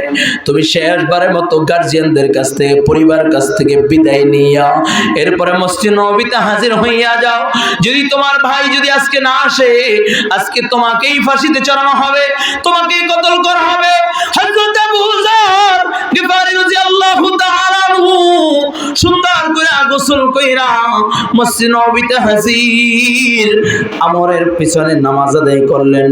ওমর ডাক দিয়া কয়, ও আবু যর, হয়তোবা এই জুমাই তোমার জীবনের শেষ জুমা, এই জুমাই মসজিদ নববীর শেষ জুমা, এই নামাজই মসজিদ নববীর শেষ নামাজ। আবু যরকে ডাক দিয়া কয়, আবু যর, এখন পর্যন্ত তোমার ভাই এখন পর্যন্ত আসে নাই। ও কলিজার টুকরা যুবক, একটু দিলের কানটা লাগায়া দাও। হযরত আবু যর গিফারি মুস্কি মুস্কি হাসি। এমন সময় আমিরুল মুমিনিন ডাক দিয়া কয়, ও জাল্লাদ, জুমার নামাজ শেষ, এখন পর্যন্ত যুবকের কোনো খবর নাই। আবু যরকে শুলিতে উঠাও, আবু যরকে কতল করা হবে। আবু যর গিফারি রাদিয়াল্লাহু তাআলা আনহুকে যখন শুলিতে উঠাইলেন, এমন সময় মদিনার সব মানুষগুলো কাঁদে। আবু যর গিফারি রাদিয়াল্লাহু তাআলা আনহু সে একা একা হাসে, সব মানুষগুলো কাঁদে। বলে, কেনই বা কাঁদবে না? এ তো জান্নাতের সার্টিফিকেট প্রাপ্ত একজন জান্নাতি মানুষ। সব মানুষগুলো কাঁদে। বলে, আবু যরের জন্য কেনই বা কাঁদবে না? আবু যর তেমন একজন সাহাবী, আমার নবী রাহমাতাল লিল আলামিন নবী মুহাম্মদুর রাসূলুল্লাহ সাল্লাল্লাহু আলাইহি ওয়াসাল্লাম মসজিদ নববীর ভিতরে বসা। এমন সময় জিবরাইল আমার নবীর সামনে হাজির। জিবরাইল বলে, ইয়া রাসূলুল্লাহ, ইয়া হাবিবাল্লাহ, ওগো নবীজি, ওই যে চাদর মুড়ি দিয়া হাইটা যায় আপনার সাহাবী আবু যর। জিবরাইল বলে, জিবরাইলকে আমার নবী ডাক দিয়া বলে, ওগো জিবরাইল, তুমি আবু যরকে কেমনে চিনলা, কিভাবে চিনলা? জিবরাইল বলে, ইয়া রাসূলুল্লাহ, ইয়া হাবিবাল্লাহ, ওগো নবীজি, শুধু আমি জিবরাইল চিনি তা নয়, ওগো নবীজি, আসমান ও জমিনের সকল ফেরেশতারা আবু যরকে চিনে। মায়ার নবী চোখের পানি ছেড়ে ছেড়ে কান্না শুরু করলেন। ডাক দিয়া বলে, ও জিবরাইল, আমার আবু যরের কি এমন গুণ যে গুণের কারণে আসমান ও জমিনের সকল ফেরেশতারা চিনে? জিবরাইল বলে, ইয়া রাসূলুল্লাহ, ইয়া হাবিবাল্লাহ, ও আল্লাহর নবী, শুধু ফেরেশতারা চিনে তা নয়, স্বয়ং আল্লাহ সকল ফেরেশতাদের মাঝে আবু যরের আলোচনা করি। নবী আমার বলে, জিবরাইল, আমার আবু যর কি এমন গুণ? জিবরাইল বলে, ইয়া রাসূলুল্লাহ, ইয়া হাবিবাল্লাহ। আরে মিয়া, নাটক চলে গেছে নাকি? এই মোবাইলে পুরো দুনিয়া ধ্বংস করলো। মানুষের চোখে এখন পানি আসতেছে, যে ছবি তোলা শুরু করছে। আল্লাহ আল্লাহ আল্লাহ আল্লাহ।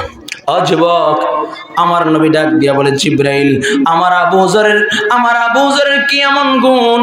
আবু যরের কি এমন গুণ? জিবরাইল বলে, ইয়া রাসূলুল্লাহ, ইয়া হাবিবাল্লাহ,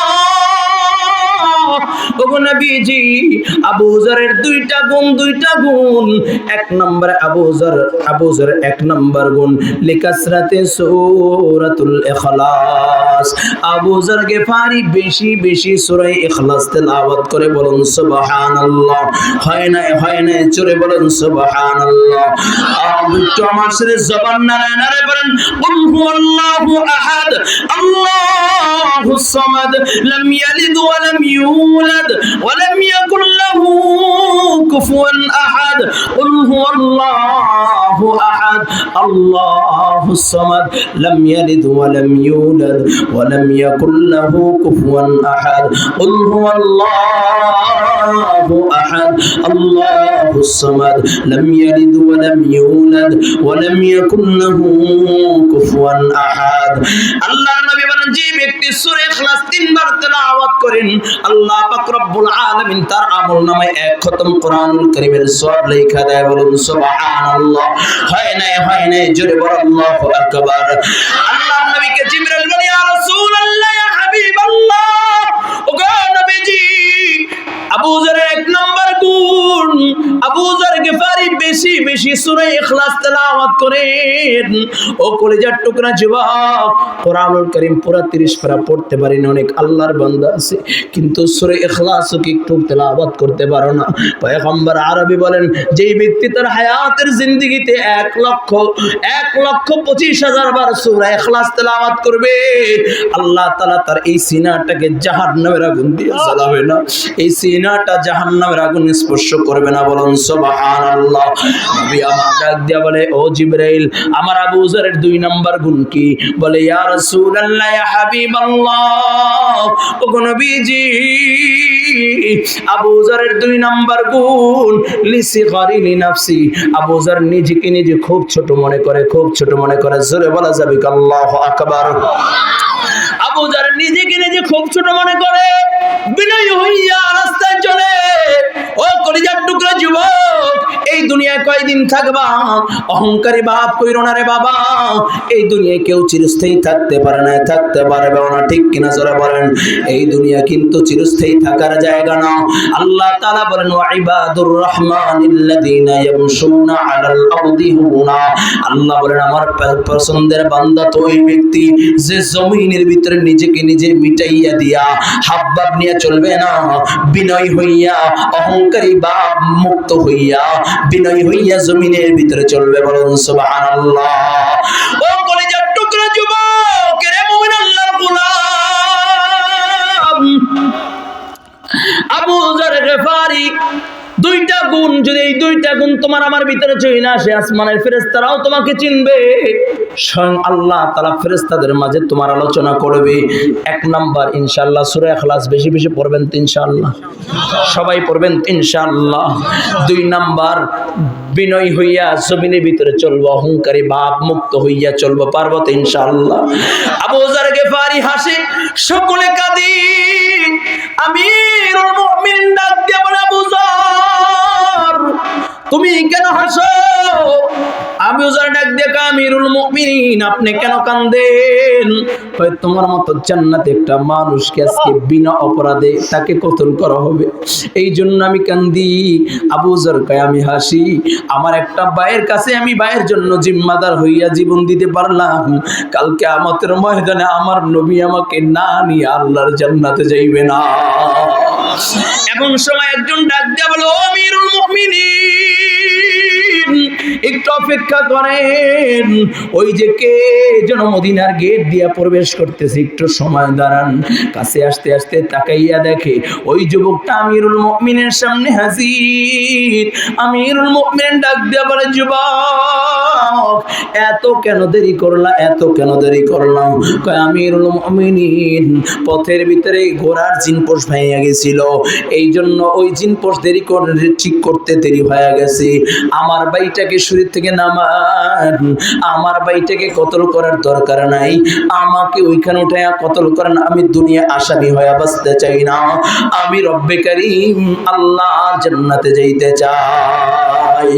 সকলে কাঁদে। আমিরুল মুমিনিন বুকের ভিতরে নিয়ে ডাক দেয়া কয়, যুবক রে যুবক, 300-350 মাইল রাস্তা অতিক্রম করে যে গুনাহ মাফ করাইবার জন্য আসতে পারি, তাকে কতল করার দরকার নাই, কিন্তু বিচার যেহেতু দেশে বিচারের রায় যেহেতু হয়ে গেছে, বিচার তো করতেই হবে।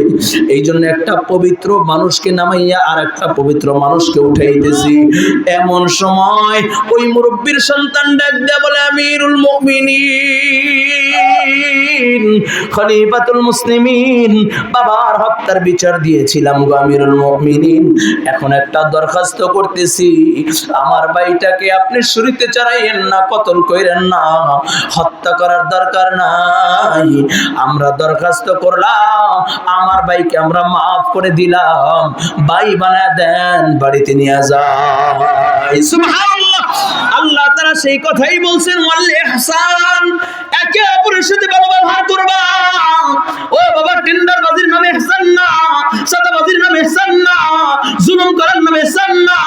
জুলুম যদি করো তাহলে 5ই আগস্ট যেমন পরিণতি হয়েছে তেমন হতে পারে, ঠিক কিনা জোরে বলেন।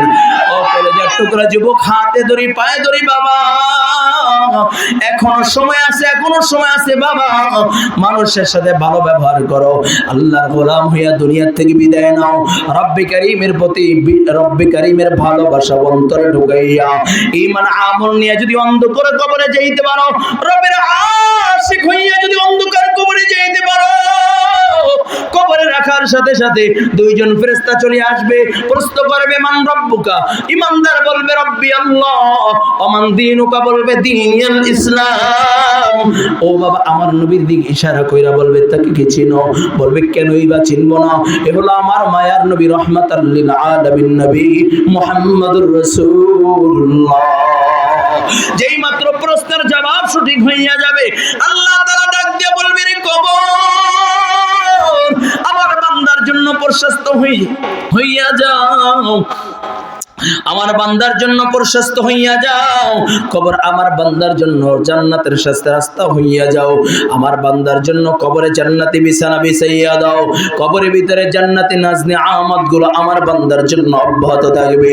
আর যদি বাবা ঈমান না থাকে, আমল না থাকে, রবের গোলামি করে যদি দুনিয়ার থেকে বিদায় না নিতে পারো, ওই অন্ধকার কবরে যখন ডাকবি রে বাবা, ওই অন্ধকার কবরে যখন হাজির হইয়া যাবা, যখন দুইজন ফেরেশতা প্রশ্ন করবে মান রব্বুকা, মান রব্বুকা, বলবে লা আদরি লা আদরি লা আদরি, ওয়া মান দীনুকা, বলবে লা আদরি লা আদরি। আমার নবীর দিকে ইশারা কইরা বলবে কে চিনো? বলবে না না না চিনি না। যেই মাত্র প্রশ্নের সঠিক জবাব হবে না, আল্লাহ তাআলা ডাক দিয়ে বলবে রে কবর না ফরমানকে ধর।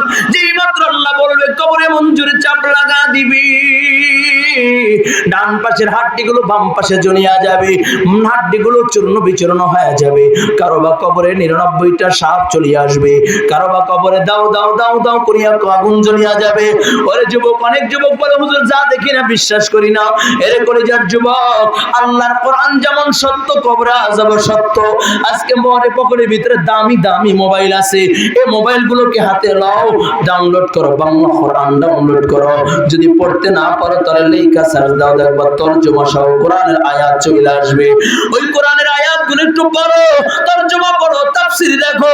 আল্লাহ তাআলা বলেন আল কারিআতু মাল কারিআ ওয়া মা আদরাকা মাল কারিআ ইয়াওমা ইয়াকুনুন নাসু কাল ফারাশিল মাবথুস।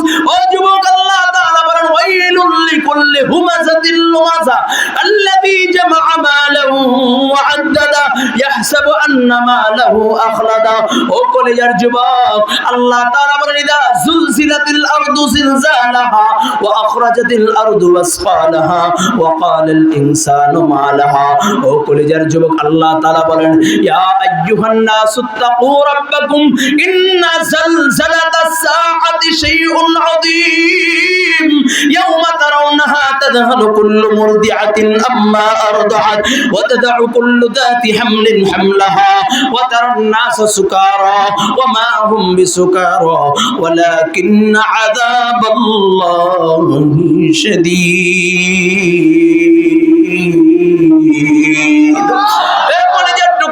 অনেক আল্লাহর বান্দা বলে হুজুর কবরে আযাব বিশ্বাস করি না। ও যুবক, কত আল্লাহর বান্দার কবরে আযাব। ওই বাবা লস অ্যাঞ্জেলের দিকে তাকাইয়া দেখো, আমেরিকা পরাশক্তি, তবে তাদের সবচেয়ে উন্নত শহর, ওই শহর মুহূর্তের ভিতরে দুনিয়ার আগুনে পরিষ্কার করে দিল।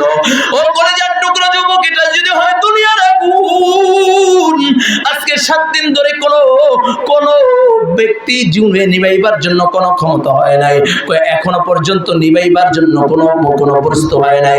হেলিকপ্টার দিয়ে পানি দেয় আগুন নিবে না, বলে এত চেষ্টা করতেছে আগুন নিবানো যায় না, বলে আরো আশঙ্কা আছে আরো অনেকগুলো রাজ্য পড়িয়া জলে পড়ে সরকার হয়ে যাবে।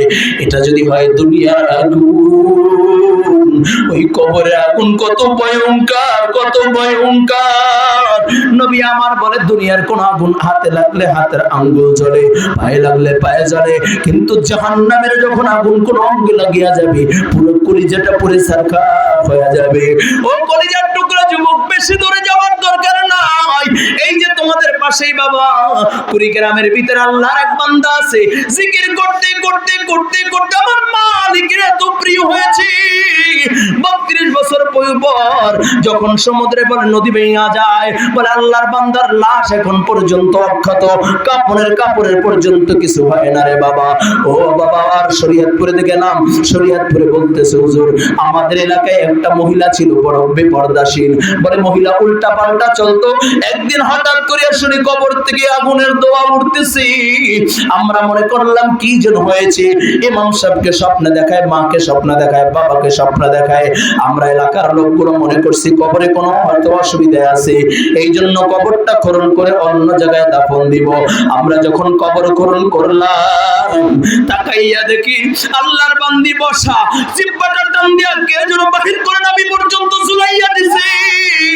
আবার কারো বা কবরে দাউ দাউ করে আগুন জ্বলতেছে, নাকের ভিতরে নখের ভিতরে নেল পালিশ দেওয়া, নখগুলো কে যেন প্লাস দিয়া টাইনা উঠে ফেলছে। ও বাবা, কবরে আযাব বড় ভয়ঙ্কর, কত ভয়ঙ্কর, এ তো কবরে আযাব।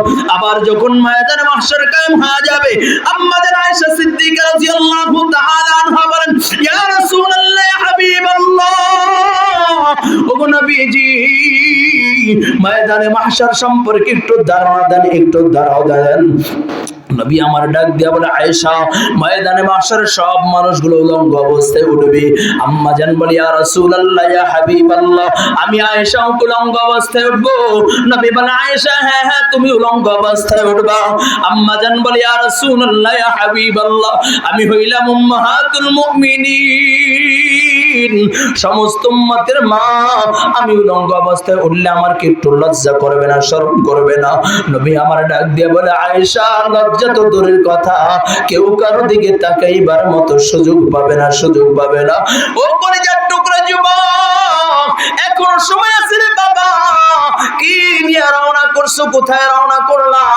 দুনিয়া একটু সুখে শান্তিতে থাকার জন্য এত কষ্ট করলা, জিন্দেগি ভর কামাই করতে করতে গিয়া চামড়া ঢিলা ঢালা করে ফেললা, মাথার গাম পায়ে ফেলাই ফেললা।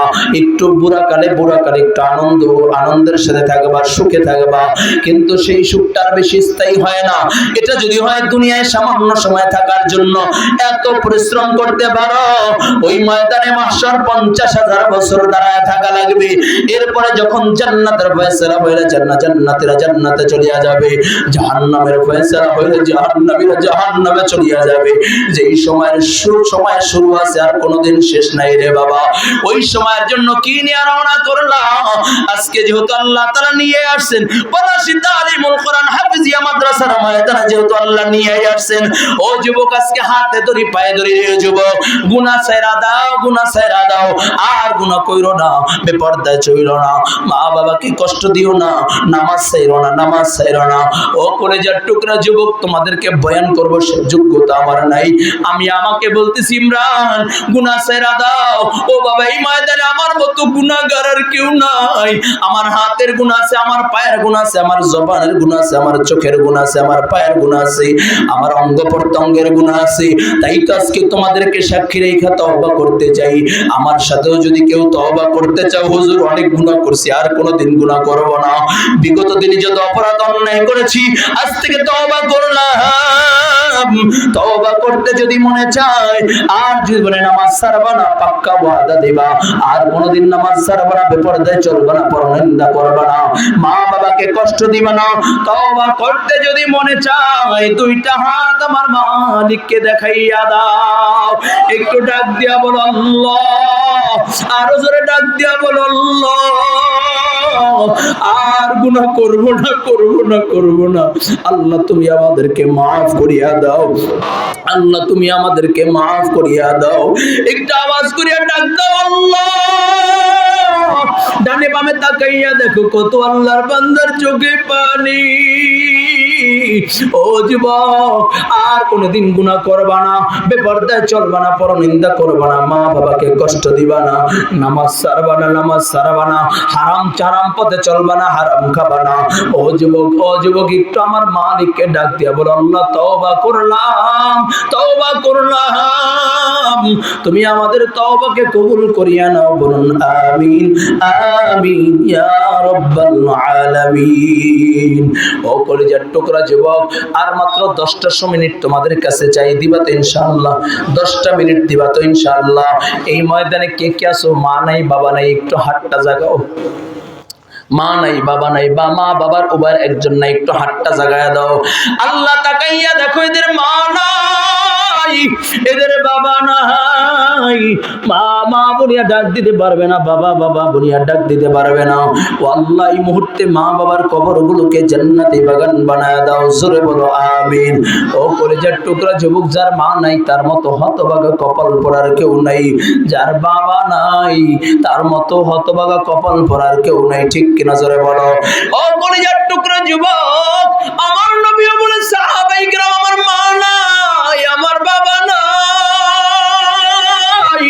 মা বলিয়া ডাক দিতে পারি না বাবা বলিয়া ডাক দিতে পারি না ও যুবক বড় আফসোসের সাথে বলতে হয় রে বাবা নেত্রকোনাতে মাহফিলে গিয়েছিলাম আমি নামাজ পড়ে বসলাম এমন সময় এক মুরব্বি লাঠি ভর্তি আইসা আমাকে জড়ায়া কান্না শুরু করে দিয়েছে আমি বললাম বাবা কেন কান্না করতেছেন কিসের জন্য কান্না করেন ও আল্লাহর বান্দা আরো জোরে জোরে কান্না শুরু করে দিলেন আমি বলে বাজান কেন কান্না করেন কয় হযরত আমি কান্না করি আমাকে আল্লাহ একটা সন্তান দিয়েছে আমি আমার ছেলের কাছে 100 টাকা চেয়েছি আমার সন্তান আমাকে টাকা দেয় না বরঞ্চ আমাকে ধাক্কা দিয়া ফেলায় দিয়েছে ও কলিজার যুবক আমার নবী ডাক দিয়া বলে সাহাবায়ে কেরাম আমার মা নাই আমার বাবা নাই আমি জীবনে কোনোদিন আমার বাবাকে দেখি নাই আমি দুনিয়া আসার 6 মাস আগে আমার বাবা দুনিয়ার থেকে বিদায় নিয়েছি আমার মাও আমাকে 6 মাসে 6 বছর রাইখা দুনিয়ার থেকে বিদায় নিয়েছি ও কলিজার যুবক এই ময়দানে তাকাইয়া দেখো ওদিকে 3 সন্তান এখানে উপস্থিত হয়েছে অনেক আল্লাহর বান্দা যার মা নাই বাবা নাই এই যে আমার বাজান মা নাই বাবা নাই চোখে পানি চলে আসছে একটু তাকাইয়া দেখো কান্দে দিছে ও যুবক এই ময়দানে অনেক মা হারা সন্তান আছে আল্লাহ সভাপতি নাকি সভাপতি আল্লাহ কবুল করে মসজিদ মাদ্রাসা সভাপতি নাকি হ্যাঁ মাহফিলের সভাপতি দেখো সভাপতি চোখের পানি ছেড়া মায়ের জন্য কান্দে এই কলিজার যুবক এই ময়দানে অনেক আল্লাহর বান্দা আছে মা নাই বাবা নাই চোখের কোনায় পানি চলে আসছে আজ থেকে একটা পাক্কা ওয়াদা দিবা মাকে কোনোদিন কষ্ট দিবা না যদি সফলতা অর্জন করতে চাও যদি সফল হইতে চাও মায়ের দোয়ার বিকল্প নাই ঠিক কিনা জোরে বলেন ও কলিজার টুকরা যুবক কেমনে বুঝাইলে বুঝবারে বাবা আমি যখন আলমিকাত জামে মসজিদে যখন নামাজ পড়াইতাম জুমা পড়াইতাম দাওরা হাদিস পর্যন্ত মাদ্রাসা মসজিদ যখন ওখানে খেদমত করতাম একদিন একটা যুবক আমি জুমার নামাজের পরে আমার হাতটা ধইরা চোখের পানি ছেড়া ছেড়া কান্না করতেছি আমি ডাক দিয়া বললাম যুবক কেন কান্না করো যুবক আরো জোরে হাউমাউ করে কান্না শুরু করে দিয়েছি আমি হাতটা ধইরা রুমের ভিতরে নিয়ে গেলাম আমি ডাক দিয়া বললাম এর যুবক কেন কান্না করো কিসের জন্য কান্না করো রে যুবক যুবক বলে হুজুর আপনার পিছনে জুমা পড়ি আপনি যখন পড়ে রব্বির রহমহুমা কামা রব্বায়ানি সগীরা রব্বির রহমহুমা কামা রব্বায়ানি সগীরা যখন আপনি রব্বির রহমহুমা বলে দোয়া করেন আমার বুকটা ফাটিয়া যায় আমি বললাম যুবক কি হয়েছে বুঝায় বলো বলে হুজুর আমার বাবা নাই বহু আগেই বাবাকে হারাইলাম আমি ছোটবেলায় আমার বাবা আমাকে এতিম করে দুনিয়ার থেকে চলিয়া গেল আমার মা আমাকে বড় কষ্ট করে লালন পালন করেছে পরের বাড়িতে কাজ করে করে মা আমাকে পড়াশোনা করাইছি মা ছিঁড়া শাড়ি পইরা মা সিরা কাপড় পইরা আমাকে বড় দামি দামি পোশাক পরাইছে, মা মুরগি পাইলা ডিম বিক্রি কইরা কইরা আমাকে পড়াশোনা করাইছে। হুজুর আমি যখন ঢাকা শহরে আসলাম, চাকরি পাইলাম, আমি আমার মায়ের জন্য একটা দামি শাড়ি কিনেছি, কারণ জিন্দেগি ভর আমি কোনোদিন মাকে দামি শাড়ি পরতে দেখি নাই, আমি মাকে কোনো ভালো শাড়ি পরতে দেখি নাই। আমি একটা দামি শাড়ি কিনিয়া আমি যখন ডাকলাম ছুটিতে বাড়িতে যায় মাকে পড়ায় দেব, মা পড়বে আর আমি দেখা মাকে একটু সালাম করব। কিন্তু আমার হঠাৎ করে ফোন আসে, আমার মা কেমন যেন করে, আমি পাগলের মতো বাড়িতে চইলা গেলাম, যাই দেখে মাকে হসপিটালে নিয়ে গেছে, আমি হসপিটালে হাজির। এমন সময় আমার মা হসপিটালের বেডে শুয়ে আমাকে কাছে ডাকলো, আমি আমার মায়ের মাথাটাকে আমার কোলের ভিতরে শোয়ায় বসাইলাম। আমার মা আমার চোখের দিকে তাকাইয়া ডাক দিয়া কয়, বাবা বড় আশা ছিল তুই চাকরি করবি, দুইজন বড় সুখে শান্তিতে থাকবো রে বাবা, সেই সুখটা বুঝি আর স্থায়ী হইল না। কয় 7 দিনের মাথায় আমার মা দুনিয়ার থেকে বিদায় নিয়ে চইলা যায়। আমি আমার মাকে ওই দামি শাড়িটাকে আর পরাইতে পারি নাই, আমার মা আমাকে কষ্ট করে পড়াশোনা করাইলো। ও কলিজার যুবক, এই ময়দানে কত আল্লাহর বান্দা আছে যার মা নাই, বাবা নাই। একটু ময়দানে তাকাইয়া দেখ মা হারা সন্তানগুলো কেমনে কান্দে রে বাবা।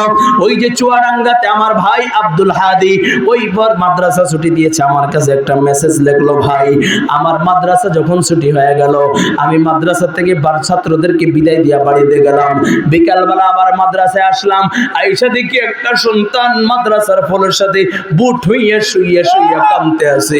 আমি ডাক দিয়া বললাম, বাবা তুমি কেন কান্না করো, কিসের জন্য কান্না করো? ডাক দিয়া বলো, হুজুর সবাই যখন বাড়িতে যায় আমি কোথায় যাব, আমার মা নাই, আমার বাবা নাই, আমি কার কাছে যাব? করে ভাই ওর কণ্ঠে যখন আমি শুনলাম মা নাই বাবা নাই, আমার কলিজাটা যেন ফাইটা যাচ্ছিল। এ কলিজার যুবক, আজকে পলাশী তালিমুল কোরআন হাফিজিয়া মাদ্রাসা, এই মাদ্রাসায় কত আল্লাহর বান্দা ছোট বাচ্চারা কোরআনের পাখি পড়ে, ওদের মা নাই, ওদের বাবা নাই। আর এই ময়দানে কত আল্লাহর বান্দা আছে গভীর রজনীতে বাড়িতে যায় মা বলিয়া ডাক দিতে পারবে না, বাবা বলিয়া ডাক দিতে পারবে না। ও কলেজের যুবক, একটু মায়ের জন্য দোয়া করবা, বাবার জন্য দোয়া করবা। একটা যুবক এই ময়দানে দেখতে চাই রে যুবক, আজকে একটু দাঁড়াইয়া বলবা, হুজুর আমার মা না, মা আছে, বাবা আছে, মায়ের সাথে চলার পথে আমি মায়ের সাথে বেয়াদবি করে ফেলছি, বাবাকে কষ্ট দিয়া ফেলছি, আর জিন্দেগিতে কোনোদিন মাকে কষ্ট দিব না, বাবাকে কষ্ট দিব না। এমন একটা যুবক এই ময়দানে নাই, একটু দাঁড়াইয়া যাও, আর কোনোদিন মাকে কষ্ট দিবে না। দাঁড়াও, আল্লাহু আকবার, একটু দাঁড়াইয়া ওয়াদা কর মা বাবাকে কষ্ট দিবে না। কে কে আল্লাহু আকবার? কেরে যুবক, আজকে একটু মা বাবাকে জড়াইয়া ধইরা মায়ের কাছে মাপ চাবি, বাবাকে জড়াইয়া ধরা বাবার কাছে মাপ চাবা। ওই দেখো মাদ্রাসার তালেবের আমরা দাঁড়াইয়া গেল আর বলছে, হুজুর মাকে কষ্ট দিব না, বাবাকে কষ্ট দিব না। এই ময়দানে কোন সন্তান আছে যার মা এখানে বাবা এখানে আছে? এমন কেউ আছে? বাবা এখানে আছে? দেখি তো একটা ছেলে কে আছো এখানে? এই মজমায় বাবা আছে? বাবা আছে? কে আছে দেখি তো? এই মজমায় বাবা আছে? বাবারে জড়াই ধরে আজকে তুই কানবি, আল্লাহর কসম করে বল, তোর বাবা যদি আজকে দোয়া করে তোর কপাল খুইলা যাবে। বাবা আছে এখানে? বাবারে জড়াই ধরে কানতে পারবি? লজ্জা নাই? দৌড় তো, একটু দৌড় দে তো বাবার কাছে। হ্যাঁ দৌড় দে, মানুষ ভেঙে যাবি গা, দৌড় দে একটু, বাবাকে জড়াই ধরে কানবি। আরে লজ্জা কিছু, দৌড় যাস না। আর কোন যুবক আছে একটু দাঁড়াও তো, আজকে বাবাকে জড়াই ধরে একটু কানবি। আজকে তো আমার আল্লাহ তাকায় দেখবে, 12টা বাজছে, আমার আল্লাহ প্রথম আসমানে এসে বান্দার দিকে তাকায় রইলো, আজকে চোখের পানি ছেইরা ছেইরা বাবাকে জড়াই ধরে কানবি। কে আসো একটু জড়াই ধর তো। এ ছাত্ররা, ওস্তাদকে জড়াই ধরবি, তোর বাবা এখানেই, ওস্তাদকে জড়াই ধরে আজকে একটু কান্না করবি। ওস্তাদ হলো বাবার সমতুল্য। ওই যুবক, মুরব্বী তোর পাশে আছে যারা, তার কাছে মাপ চাবি, আল্লাহ কবুল করে, বলুন আমিন। আল্লাহ তুমি তাকাইয়া দেখো, ওই যুবকটা বাবার কাছে ক্ষমা চাওয়ার জন্য বাবার কাছে হাজির হয়ে গেছে, বাবাকে বুকে নিয়ে ফেলছে। আল্লাহ তুমি এই দৃশ্যকে তুমি দেখো তাকাইয়া, আল্লাহ তুমি মাফ কইরা দাও, এই মুহূর্তে যুবকটাকে তুমি কবুল করে নাও, বলুন আমিন। এই ছাত্ররা উস্তাদকে জড়ায় ধরে একটু কান্না করবে, আজকে একটা পরিবেশ তৈরি হয়ে যাক, জীবনের চলাপথে একটু জড়ায় দাও, আল্লাহ কবুল করে, বলুন আমিন। আর কোন সন্তান এই মজমায় নাই, বাবাকে একটু জড়ায় ধরে কান্না করবে, আল্লাহ কবুল করে, বলুন আমিন। আর কোন সন্তান নাই, এই আর কোন সুযোগ নাই, একটু 1 মিনিটে দাঁড়ায় যাবে, 1 মিনিটে দাঁড়ায় যাবে, 1 মিনিটে দাঁড়ায় যাবা, বাবার কাছ থেকে একদম মাফ চাবি। আজকে বাবাকে জড়ায় ধরে মাফ চাবি, আজকে বাবার কাছে কান্না করবি। তোর বাবা যদি তোর মাফ করে দেয়, আল্লাহর কসম করে বইলা গেলাম, আল্লাহ তাআলা তোর জন্য রাস্তা কইরা দিবে, আল্লাহ তোর জন্য রাস্তা কইরা দিবে। যুবক সাবধান করে গেলাম, আজ থেকে তোর মা যেন তোর কোনো আচরণে ব্যর্থতা না পায়, তোর বাবা যেন তোর আচরণে কোনো কষ্ট না পায়। পারবি না ইনশাআল্লাহ? পারবা না ইনশাআল্লাহ? এ যুবক, পারবা তো ইনশাআল্লাহ? কে কে পারবা? আল্লাহু আকবার, আল্লাহু আকবার, হাত জাগায় দাও। আর কোনোদিন মাকে কষ্ট দিবি না, বাবাকে কষ্ট দিবে না। পারবা তো ইনশাআল্লাহ? আল্লাহ কবুল করা, বলো আমিন। আমার দিল বলে আজকের এই চোখের পানি আল্লাহর বান্দারা কেঁদেছে, এও ছিল আল্লাহ তাআলা গোটা ময়দানের সকলকে মাফ করে দিক, বলে আমিন। আমার মন বলে আজকের তাফসীরুল কোরআন মাহফিল সাকসেস। কি বলেন? কি বলেন? ইনশাআল্লাহ। আল্লাহ কবুল করেন, বলে আমিন। ও যুবক, আমার অনেক আছে মা নাই বাবা নাই, মা বলিয়া ডাক দিতে পারবা না, বাবা বলিয়া ডাক দিতে পারবা না। মা থাকলে মাকে খাওয়াইতা, বাবা থাকলে বাবাকে খাওয়াইতা। আজকে এই ময়দানে কিছু মাহারা সন্তান, একটা লোক এখানে উঠবে না। আমি বললাম আমার রব তাকায়া রইছে, কেউ যদি ওঠে এখান থেকে, আমার রব তাকায়া তাকায়া দেখবে, নবীর মহাব্বতে এই ময়দানে বসে থাকবে ইনশাআল্লাহ।